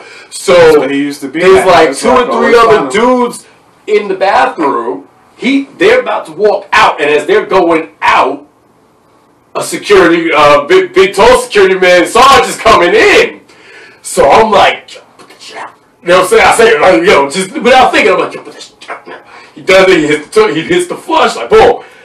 Sarge pull, he comes, he sees me, I'm like, "Hey, how you doing?" I'm like, "Hey, how you doing?" Literally, that's what I say. "Hey, how you doing?" He's like, what are you doing in here?" I'm like, "Well, I had to pee, and then I needed to wash my hands, and then I saw my friend Greg sitting here. And I was like, 'Hey, Greg, how are you?' And he's like, 'You know this kid?' And Greg looking at him like, 'Yeah, it's my cousin right here. You know what I'm saying? We chill.' And he's like, 'Yo, you smoking in here?' I was like, 'No, man, it was one of them other dudes. They just fucking put it out and ran out as soon as it was coming in.' Dropped on him. Yo, but it wasn't. It was Greg. It was Greg. But Greg seen it, and yo, I mean, it was just instinctual. I had his back. Yeah. And Greg is my nigga, bro. I met Greg in junior high school. That's my nigga, bro. Like I brought Greg to Jamal crib. Like I brought a lot of niggas to that crib. Like, yo, you gotta see what the fuck is going on here. Yo, it was like another world, man. I remember when my brother first showed up there the first time. He was like, "Yo, y'all look the niggas crazy." ain't stopped coming after that. He's like, "Yo, y'all look crazy. Like, yo, y'all just sit here." We fuck with Rel. Shout out to Rel. I mean, that's funny. Shout out to Rel. Shout out to Rel, right? You know what I'm saying? And you know, it was just, but that was just what we did. And then over time, things happened.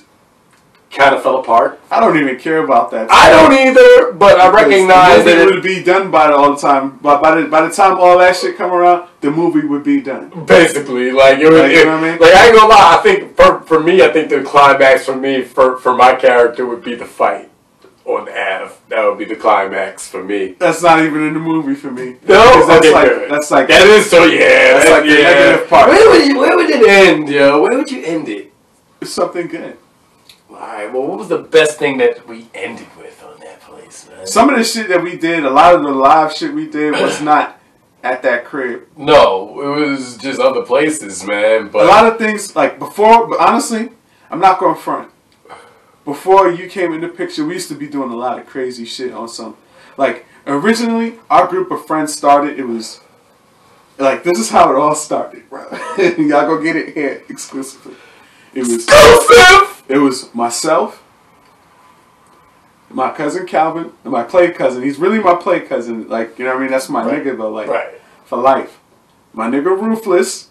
That's my blood. That's my nigga, like, for life. My brother Dwayne. And my nigga Todd. Big Crit. My nigga Todd. Desperados. There's 5 niggas called the Desperados. All we ever wanted to do was rob banks and shoot shit up. Nigga, that's all we wanted to do. This is around the time, you have to understand, this is around the time, if you're from New York City, this is around the time where the Bloods was taking over every fucking thing. They really did. There was Bloods everywhere. All our niggas from over there on 121st, that's Ruthless Strip over there. That dark blocks. The dark blocks. Yeah, the Shadow Realm, I call it. That's and Ruthless call that shit Hiroshima. Yeah. Dark rocks. Yes, sir. All that shit is blood. Big beans. Shout out to the nigga Lenny. You know what I mean? Lenny and Betty. All that shit over there, bro. So we said we gonna be the desperados. We gonna get these guns. We started wearing the belts. You remember the bullet belts? Yes, I do. Remember I had the. Dwayne still has it, honestly. Dwayne still has his bullet belt. Dwayne still has I had the most exclusive piece. I had the bullet chain. Right, because I wasn't wearing that fucking belt. I'm like, yo, how we gonna get away with from the cops? So this is how our crew started on some gangbanging shit. We was like, yo, we need to get Joey down with us because Joey was, that's our nigga, Joey. Yeah. That was Calvin's people. Calvin brought Joey into the fold. Right? Once we got up with Joey, it wasn't gangbanging and shooting shit up no more. It was like, all right, cool. What we doing? Oh, we fucking with chicks. Right, right. Because that's how we ended up fucking with Jamal. Right. Because Jamal crib was a free pass. Because was like he had mad girls over there because his sister, Medina. Right. Shout out to Medina. Shout out to Medina. We seen Medina on the track the other day. She got a peanut head. She shaved all her hair off. Word. She hit me up the other day. And I lost my brother upstairs. She hit me up, so I appreciate that definitely. You know what I mean? Shout out to Peanut Head. And she looked so pretty with her head. That shit was funny. That's crazy, man. And it's because when I got there, Calvin wasn't really around. Todd had gone off to do his thing. Ruthless was in school. You know what I'm saying? Yeah. And it was just Greg. So that first day, I come over there and I roll over and with Joe. And so it's me, Joey, and it's me and Diamond. Yeah. And Diamond came in, and me and Diamond came in, and we're like, yo, what the fuck is going on here? And niggas had their shirts off, and niggas was over in the corner fighting, and throwing bitches in the sky. Yeah, it was just a wild place. And I'm sitting there, and mind you, I didn't have at that point, I didn't have as much freedom as I really wanted. You know what I'm saying? I still lived on South Side, so I still had to catch the bus all the way to the motherfucking South Side to get home and shit. And that's when you was living in Rochdale, right? Yeah. Oh, I was living behind the bully. I was on 137th at the time. South Side. South Side. And shout out to God, bro. And shout out to Buttercutters. You know what I'm saying? And shout out to the salam alaikum to the Muslim homie out front selling them oils, man. I gotta come see you, brother. Because for some reason I don't even know that he's still there, but I know he's still there. That never changed, bro. You know what I'm saying? And that brings me joy to know that. And I'm in there and I'm just like, yo, y'all are just chilling and playing video games and this where's the mom and the parents? And I'm like, this is all so new to me. I'm not used to this. You know, I'm a square. I'm an L7 weenie at this point. You know what I'm saying? Like, this is not my repertoire at all. You know what I'm saying? And I went home that day and matter of fact, I walked in with Joey. And he's like, yo, this one people, this is Frank, you know what I'm saying? And this is Diamond right here.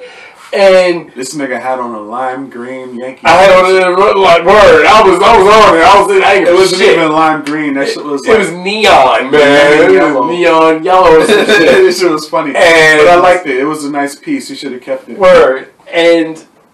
But Greg was there. And he looks up, he's like, yo, this nigga right here saved me from Sarge in the bathroom earlier. And I'm like, and from that it was like, oh, him? Oh shit! Come on in, brother. You know what though? Joey had told us, yo, my cousin is coming with me, because Justin was supposed to come. He was like, nah, Justin's going to Jamaica. He want to play ball. Right. At Jamaica. I mean, that would have made sense. Right. Like, to play ball at Jamaica rather than Jack. Right. You know what I'm saying? But, you know what I'm saying? Then he told us about you, so we was like, okay, cool. You You know what I mean? What did he tell y'all about me? That's the fucking scariest. That's the one thing I've never known. But he what was, the he fuck just did was like, he say? He was just like, oh, he was making fun of you, like, oh. Of course, fucking Joe. He was like, oh, my uncle calls him the Blur. That's my Uncle Ron. I miss you so much. Yo. Yeah. Ronnie Ron called me the Blur because I couldn't see shit. I still can't see shit. I tell y'all I got one good eye, but I use the other to make magic. Ronnie Ron is the one who called me the Blur. And that's funny. Ronnie Ron was the coolest motherfucker I ever met in my life. He was really cool, bro. He was cool because all he'd ever tell you, he drive through in his Lincoln, you know what I'm saying? And he'd tell you these two things all the time. Hey, don't even do it. Find something to do. Find something to do. Bro, all the time, bro, man. I would have absolutely nothing to do, and he would inspire me. Word up. Hey, don't even do it. Find something to do.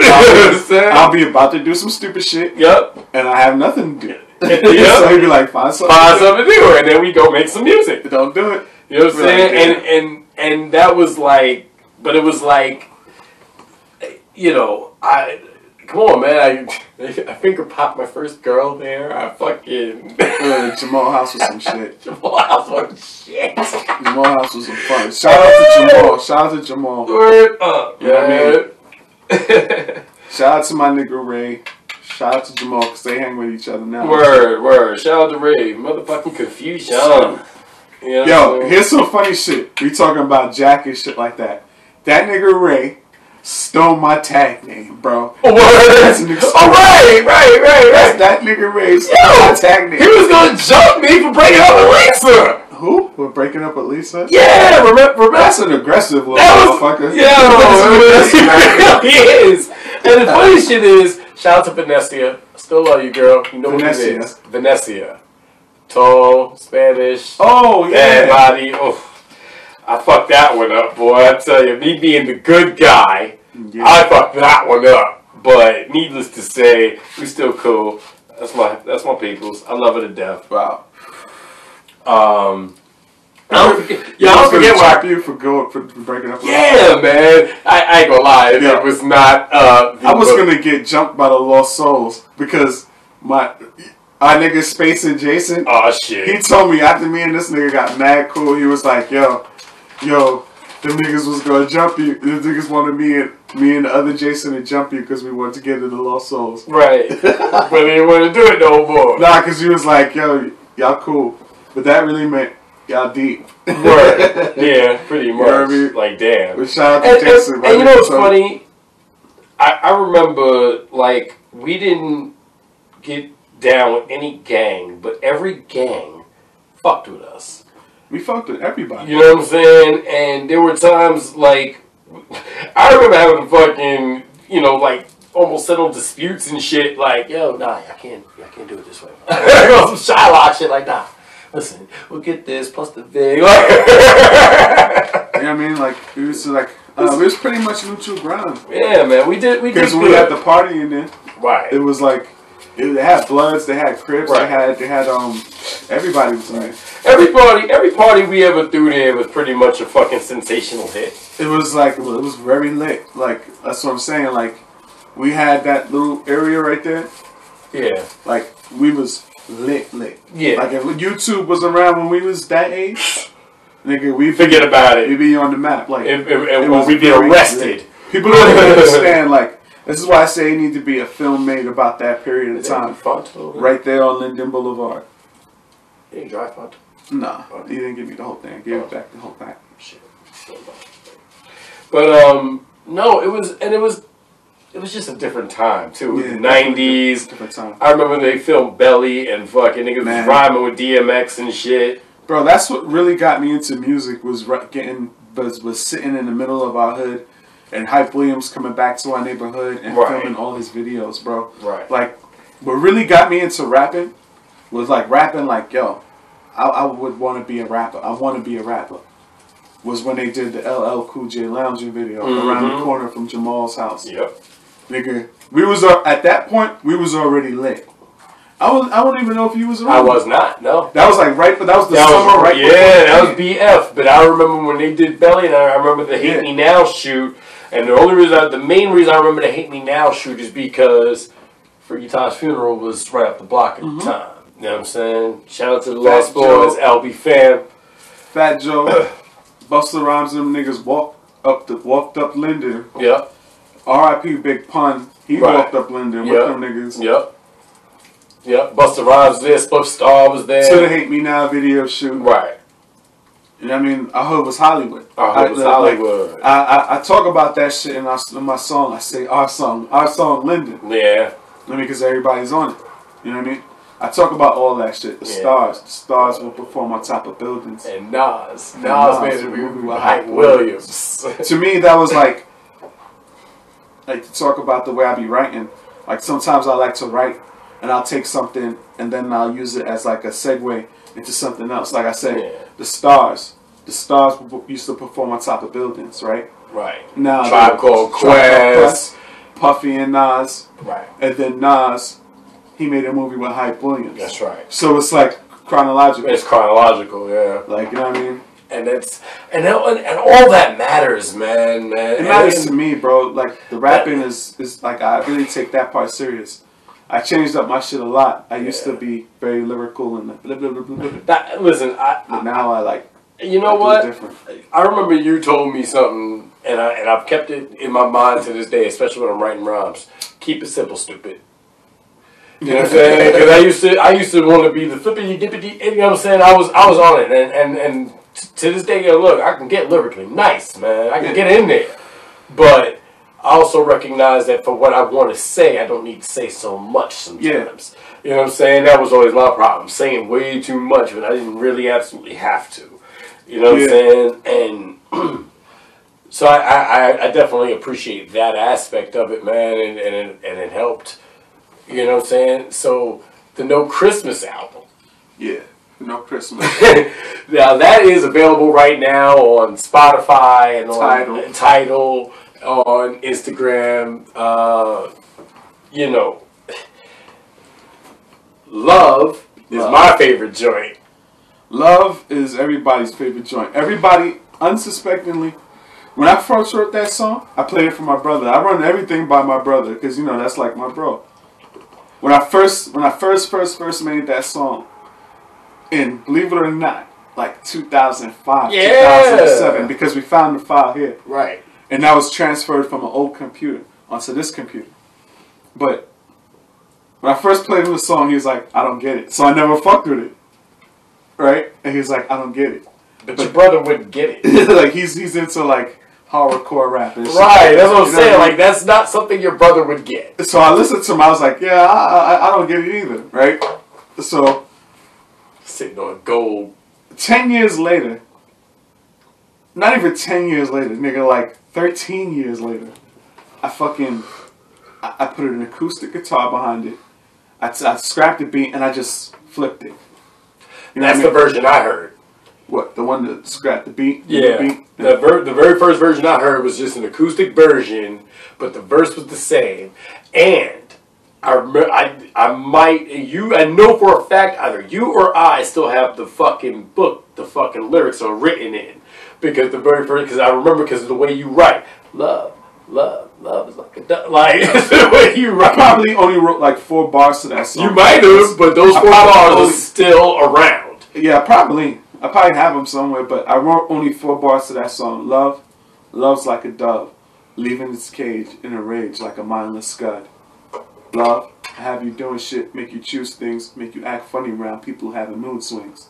Love, affected by the tip of an arrow, shot by a liquor-winged white boy with the eye of a sparrow.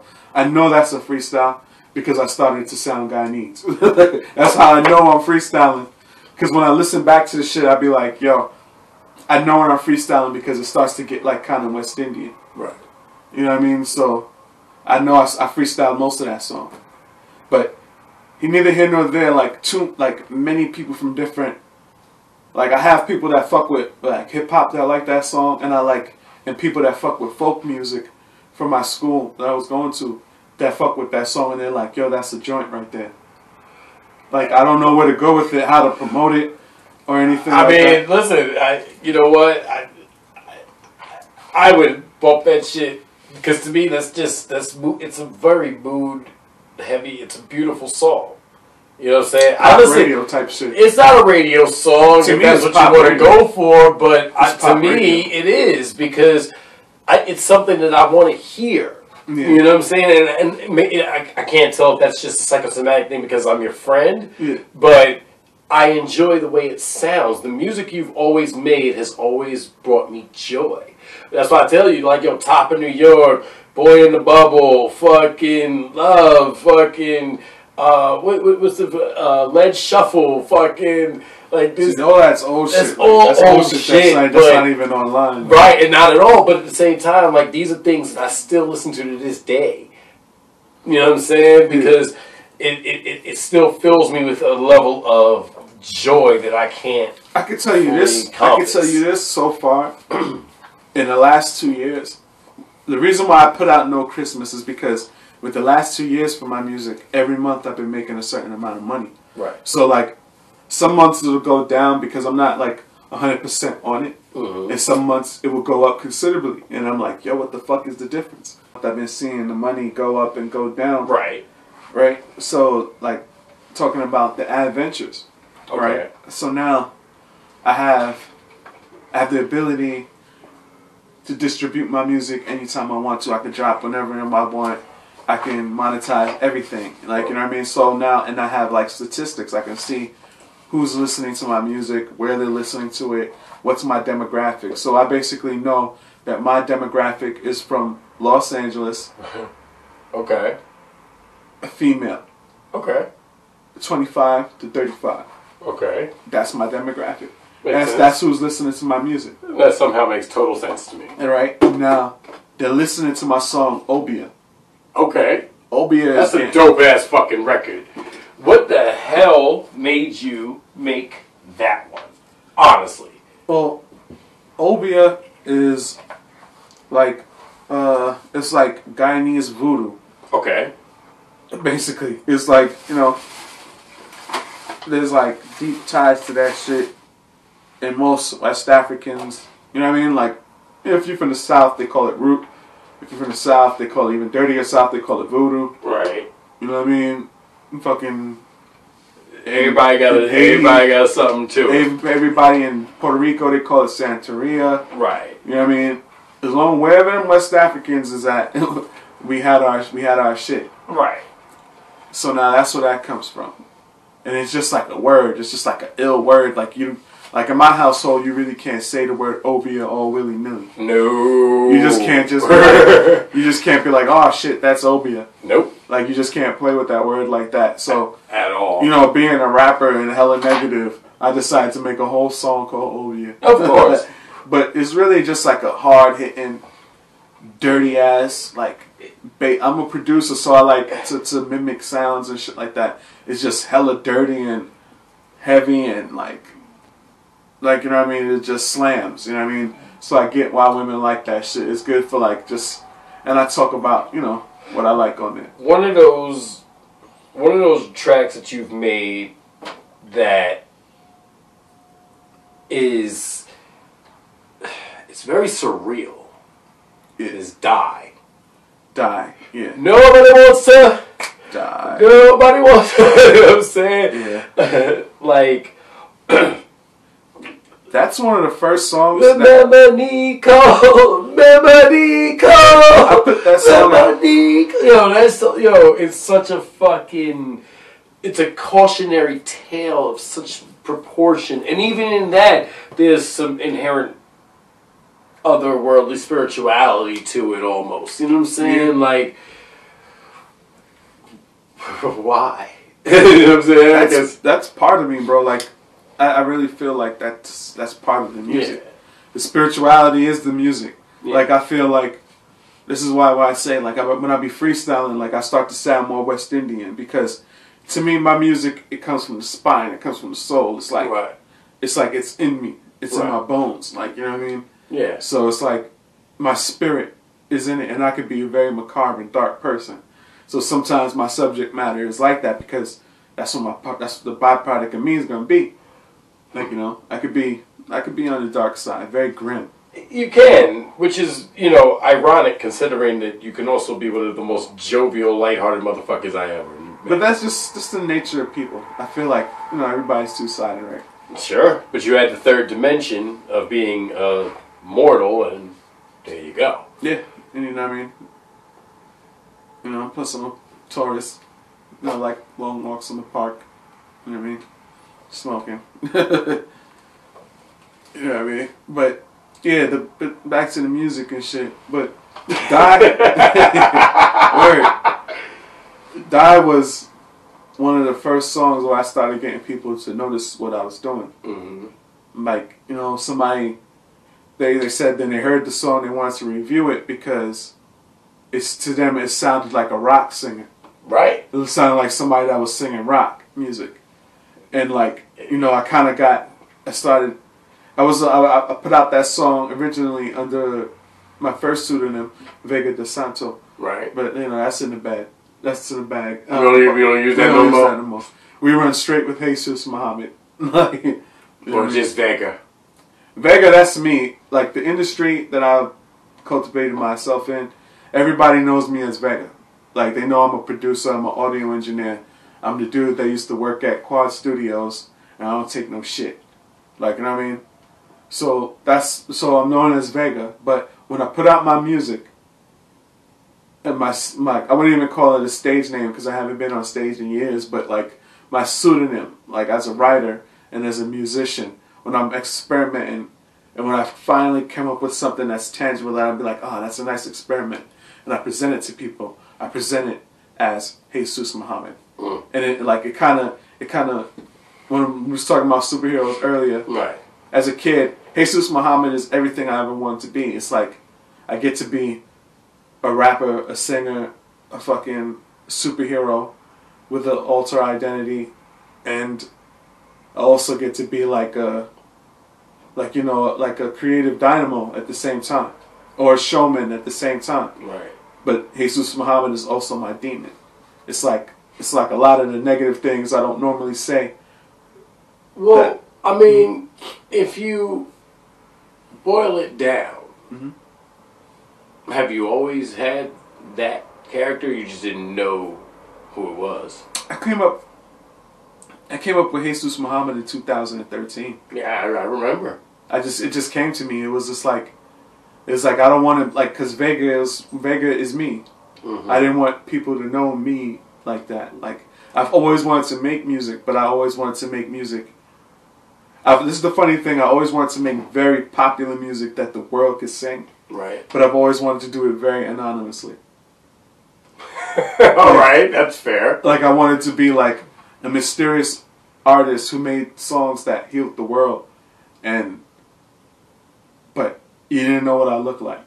You didn't know who I was, where I was from. I could be sitting there enjoying my music with you, watching a band play my shit. Mm-hmm. And I could just be sitting there watching it with you, enjoying it with you.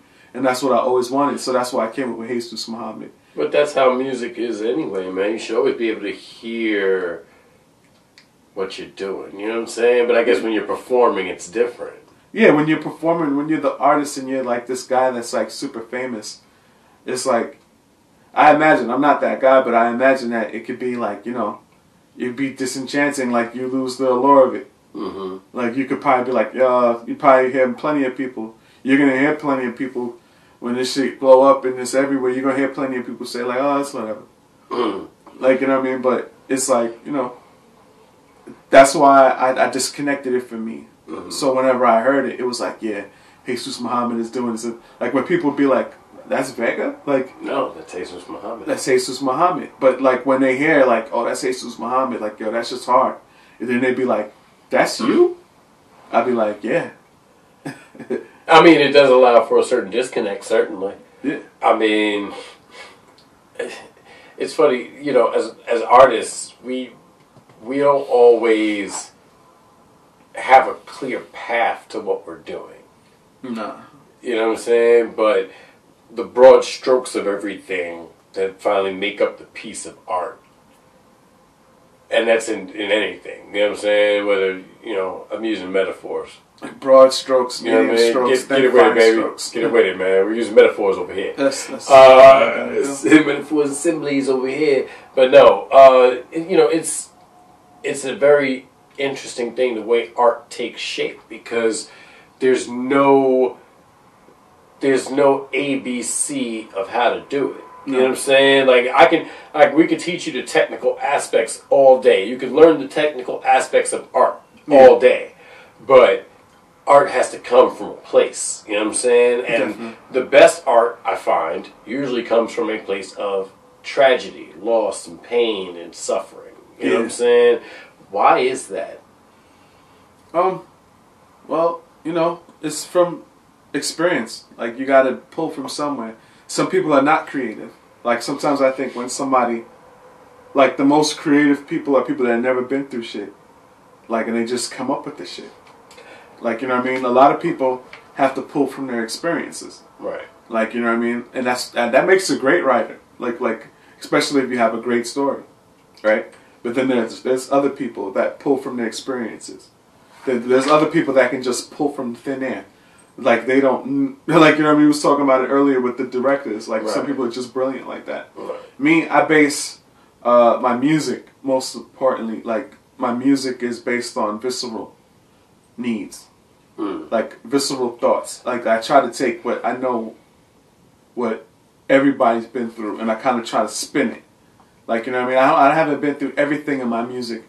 Like, it's not always about me. I'm not a selfish person when it comes to my music. But, I mean, isn't music in and of itself a very visceral thing?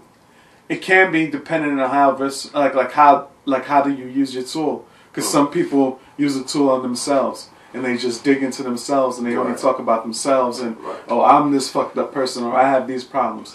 Other people use the tool on other people. Music is very personal. I mean, some of the best music is... Some of the best music can be, but some of the best music is very not personal. People interpret it how they want. Remember, it's the theater of the mind.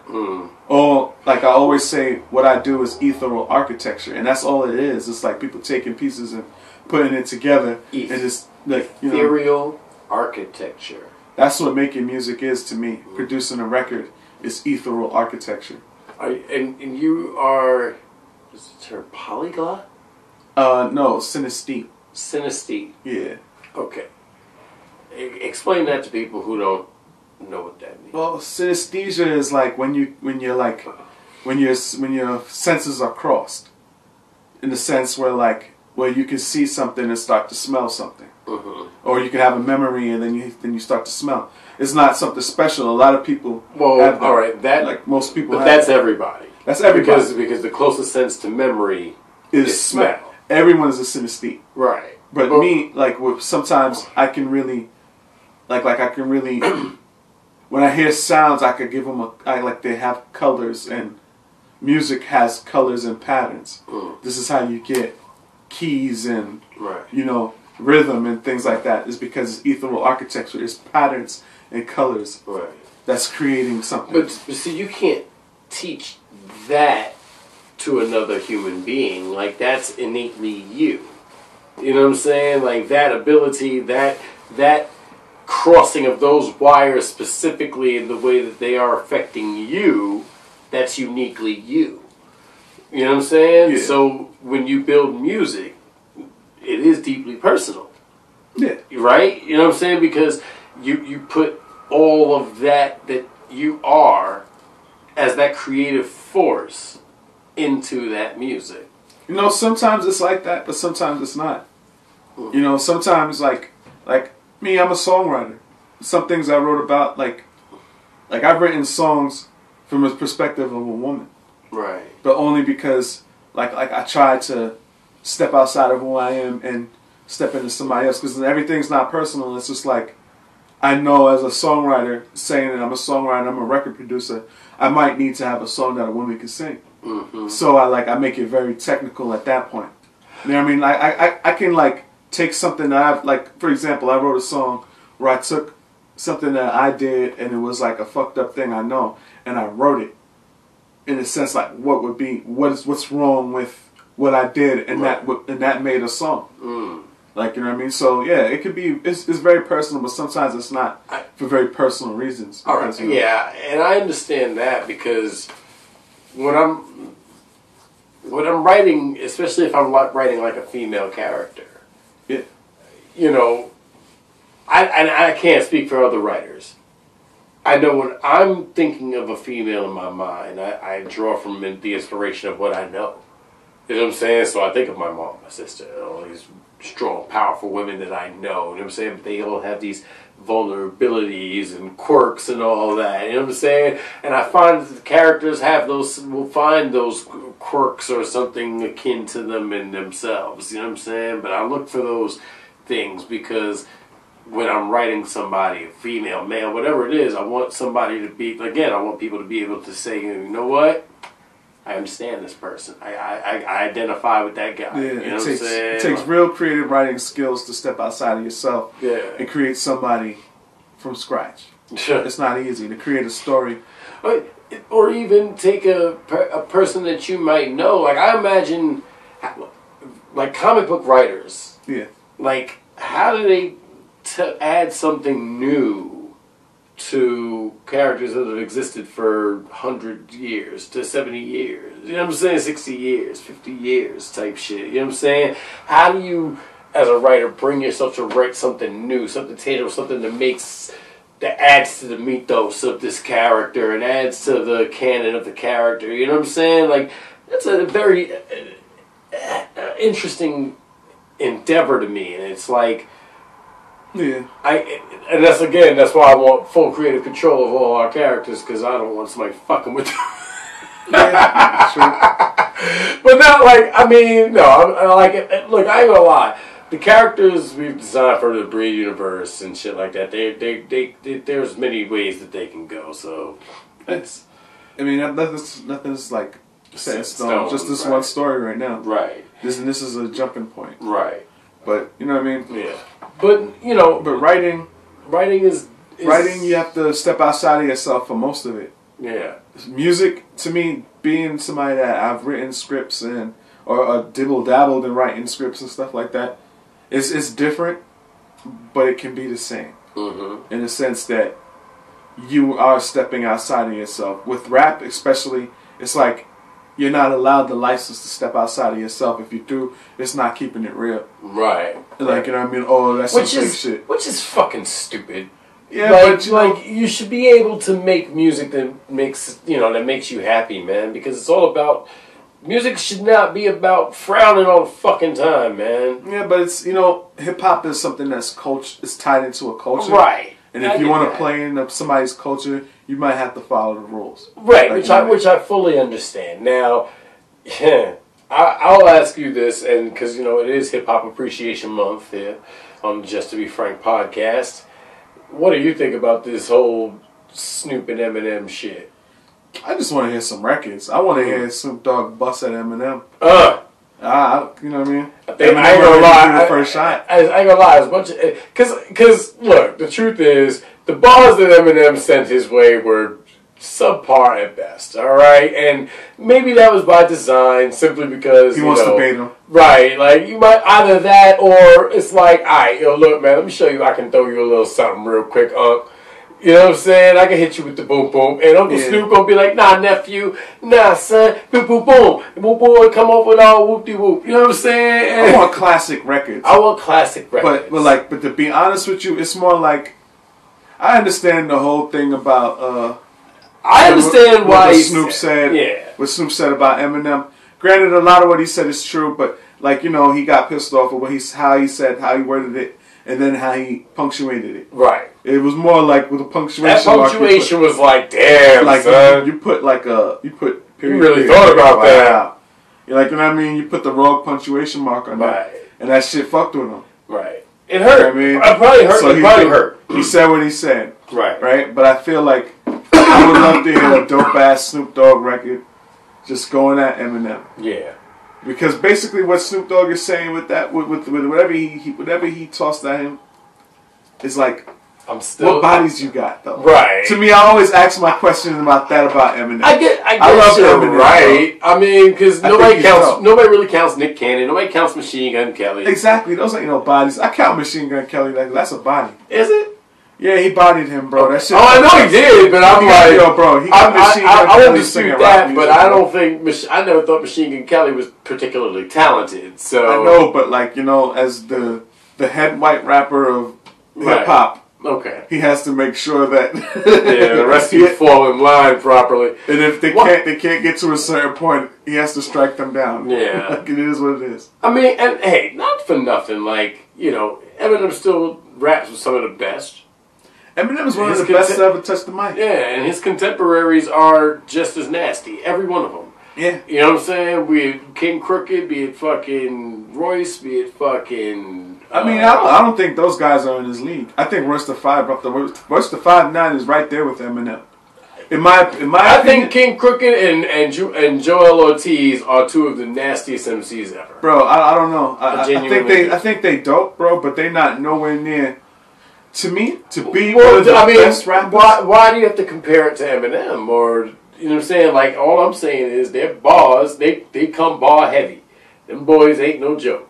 They're not no joke, but to be in the echelon where I'm holding Eminem and where I just put Royce the 5'9", you gotta have like a crazy dope album. But they're still not. I mean, and for me personally, you gotta have a classic album. I'm not going that appeals to me to be in that upper echelon. That all right, upper echelon is only reserved and you don't have one from Crooked Eye or Joel. Have you listened to all their body of work? No, I've heard the albums and like just the presentation of the albums and things like that. It didn't do it for me. Okay. So they're not in my echelon in the way I think of it. Yeah. They're not on that floor. I mean, to be fair, I'm not taking. I think they're nasty lyricists. I can't speak to their albums. I enjoy their bodies of work.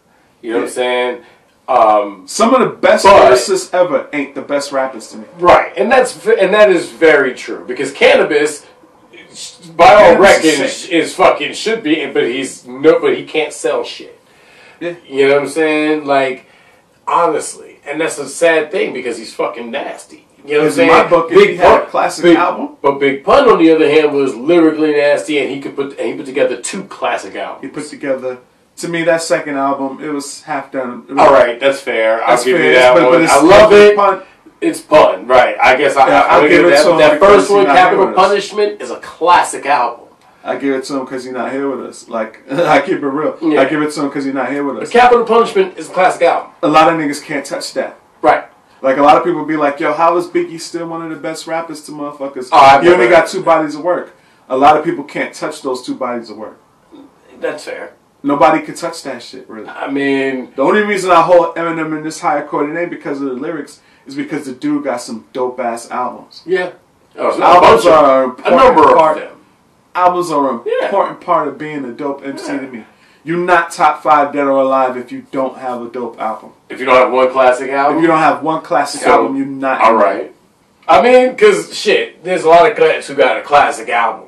There's a lot of cats who got classic albums now. Yeah, and they have more precedence than somebody who's super lyrical that could rap light bulb with anything. like, you know what I mean? So do you think that takes something away from Black Thought? Do you think that Black Thought has not? Well, see, Black Thought is part of a group. All right. The Roots. He didn't have a single album? Not in my... Yeah, he does, but no, not by himself. Okay. He's part of the Roots. He's probably... Right. That's one of the most important American bands of all time. I'm sure. Beyond music genre and hip-hop and all that. They're one of the most important bands in the history of the world. I agree. And I mean, he's the foreman of that. But as far as him standing in front of anybody rapping, nobody can really say they're the best. But I'm talking about, like, as far as, like... All right, so if we're just basing it off albums, like, and then... Because, I mean, for me, I ain't gonna lie, and I do want to... And I'll share this on the because there is a topics episode I'm doing where I will talk about my top 5. But on one of my tier levels, yes, I have tier levels. On one of my tier levels, it is... Ice Cube is up there. You know what I'm saying? Like, he got a classic. He got classic albums. Snoop is up there. You know what I'm saying? You know, I can't. And as much as I love Dre, I can't put Dre because Dre don't write his own shit. He's not there because he don't write his own shit.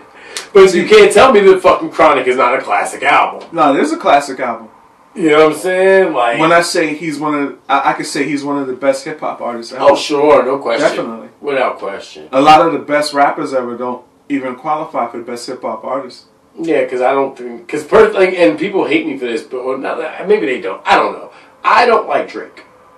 I fuck with Drake. I think Drake makes some fantastic records at times, but I'm not sitting there waiting for a Drake record like, yeah. I don't do it either. But you know, Drake music is for a setting.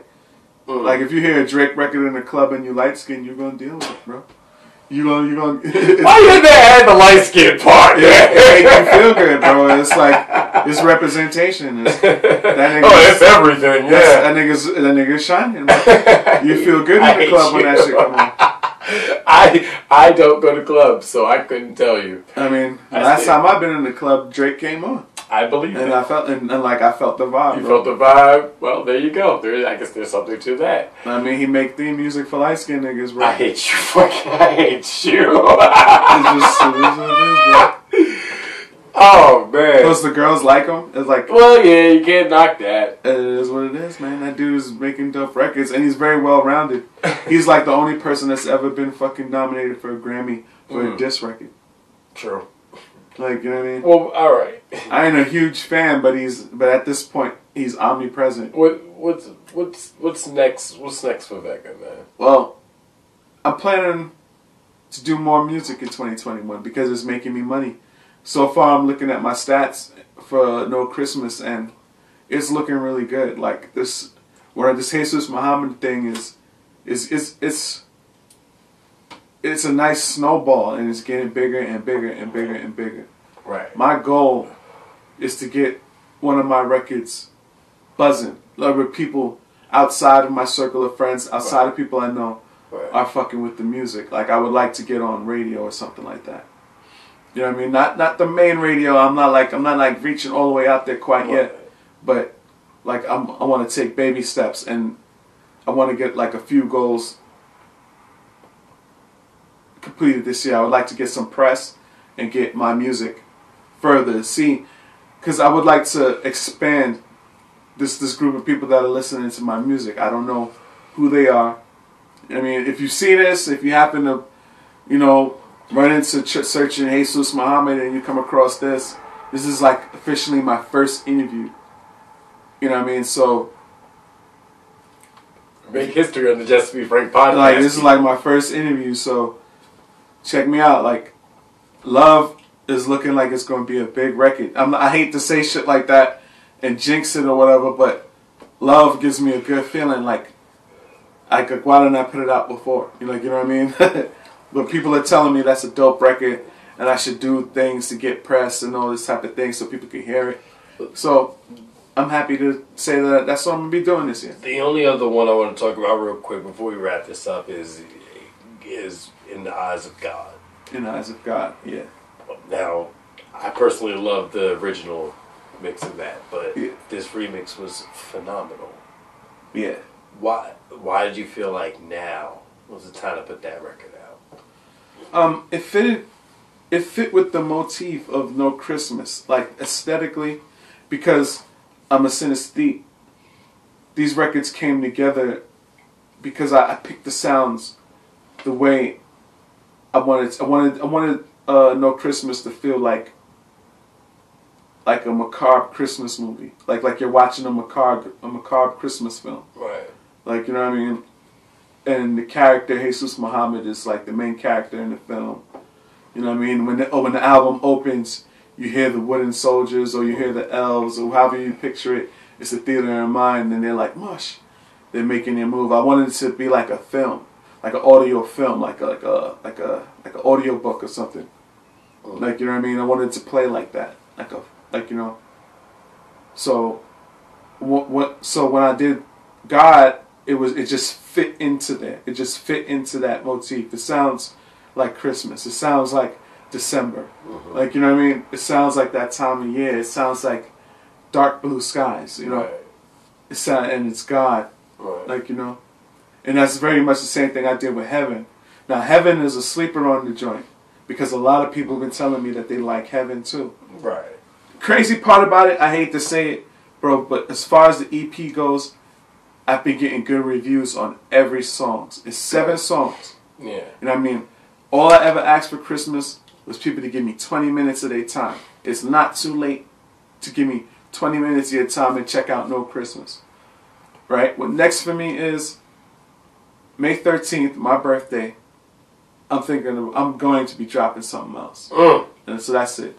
By then, I would like to have garnered enough press and the people that fuck with me in the industry to back me up, and let's do this thing. Let's see if we can bust this maneuver. You know? Shit, man. Well, we know we're gonna drop the link in the description. You can pick up the link, man. You can download No Christmas right now on Spotify and Tidal, iTunes, Google. I got the best merch in hip hop. You know what I mean? So you can look for that. Word up. Go pick that up. Go pick that up. You know what I'm saying? And listen, man. Brother, I appreciate you for doing this. Thank you, man. You know what I'm saying? And this was fantastic, man. You know, ladies and gentlemen, that there is Vega. I, of course, am your host, Frank Starfire. This is the Just to Be Frank podcast. I appreciate you for joining me. Yeah, man. Hold on. Follow me on Instagram at VAY_GAH. That's it, man. One love, abracadabra. Yeah, man. Hey, what's going on, y'all? It's your boy Frank Starfire. Thank you so much for watching. If you like what you heard, do me a favor. Hit the like button, hit the subscribe button, and then share the living shit out of this. Or keep it to yourself so you can be that much smarter than everybody else. Also, do me a favor, hit the links in the description so that you can get some more great content from me and some of my friends. And feel free to drop a line in the comments, even if it's just to tell me that I'm a fucking moron. Thanks for watching. One love, abracadabra.